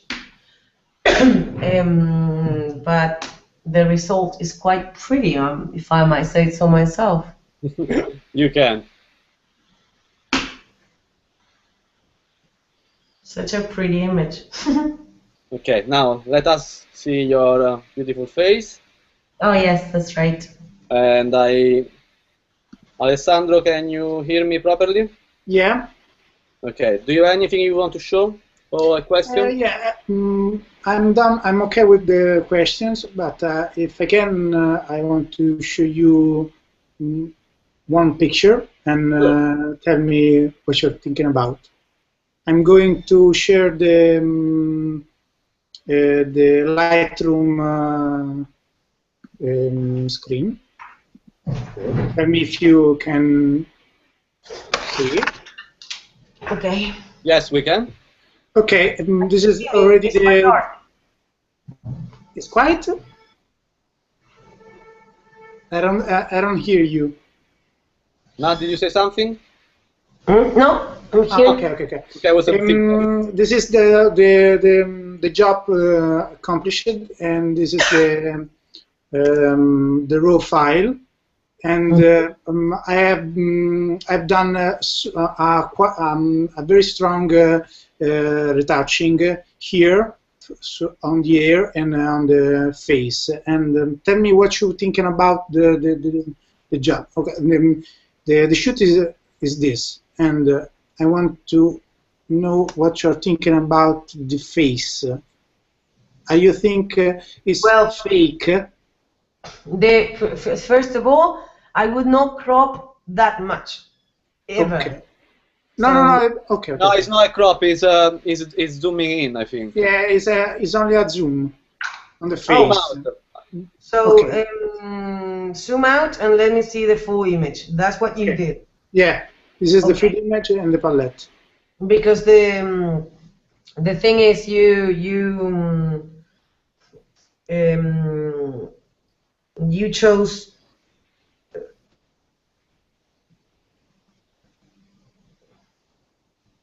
Okay. And you're asking about the retouching of the face.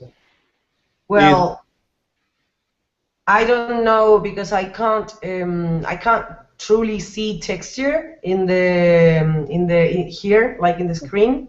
Okay. In the screen share. So maybe if you can zoom. Yeah, zoom and show me the original too, because I don't know if the original had texture. The original is this. There's not a lot of, like, there's no text. I can't see texture in the original, but I don't know if it's the screen sharing thing.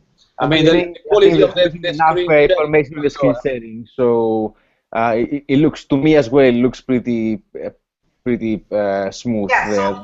You can't see any texture. Anyway, Alessandro, I would suggest to upload the photo on our on the Secret Passenger group. Okay. So Natalia can review it there. Maybe she can have a better look, because like this, I don't think she will be able to actually see. Okay. And what about the color palette? Do you feel the overall is working, Natalia? Yes. The only thing that I don't like is the black, the neutral blacks. Okay. Because I think he could have used the blacks tinted with brown a little bit to compensate the color palette a little better. Yeah. Thank you. Because you have very little brown, like you have a lot of green and very little brown. Okay. I understand. So thank you, Alessandro. Thank you. Next one is John Paul. Let me, John, just a second. Try now. Hey guys, you alright? Yeah, perfect. Cool. Yeah, I didn't have any images to show. I've got maybe one or two short questions, if that's okay for Natalia. Yes. Yeah, cool. So the first one, Natalia, was just obviously, as you were saying, this is going to be part of a story, like the shot you were working on just now for Tom. Would you just drag like the tones group over to the other shots to see if you could save time there, or would you try and stop? Oh, you would do that. Okay. Yes. Cool. Okay. All right. Just checking. I create the masking first, and then I drop all of the adjustments, and I just apply the different masks to them. Cool. Okay, sounds good. And then the other one was about the eye help. I noticed you do, because you do a curve on multiply. Is that right, to add the contrast? So you do a hue sat to desaturate. Oh yes, the eye help. Yes. For the eye help, yeah. You do a desaturation layer, and then you do a curve set to multiply. Mm-hmm. And then do you ever sort of tend to play with that multiply? Like if it's too dark, do you ever sort of lift that curve just to I change the curve all the time, and I put down the opacity, and depending on the area of the image I'm working. I see. Okay. Cool. Yeah, that was it. I'm done. Thank you. Cool. Thank you. So we move to Simone. Just a second, Simone. It will take a while for the audio to come back. And we can hear him now. Yes. Hello, Simone. No, we can't. Just a second, Simone. Oh, okay. Okay. I want to see you. Simone. Yeah, I can hear him. Can you? I can't. Yeah. Go ahead. Yeah, you listen me? Yes, perfectly. Okay, I want to see you my monitor. How I can? Yes, if you have an image to share with us, please do. Where? Simone, on your left screen. Okay. You have the second icon from the top. It's screen. Okay. If you press, it will tell you which one. It will ask you which one of the folder. Yeah, perfect. Well done. Okay. Okay. I have this picture that are black and white, and there are only the skin, the color of the skin, in all the picture. How I can decide my color palette with only the skin? Well, but that's the thing. It's a monotone palette because the blacks and whites are neutral. Yeah, I know. Then it's indifferent. It's not indifferent because in the skin you could use any color palette. For example, you could use yellow and purple and apply it on the skin. You could use purple shadows and yellow highlights, and then all the black and white neutral, but the skin would have the tint. Okay. Thank you. Okay, perfect. Thank you, Simone, and compliment Simone for the work. I really like it, what I saw. It's all okay. No, I would just say compliment you for your work. Thank you. I like what I saw. Thomas, my friend.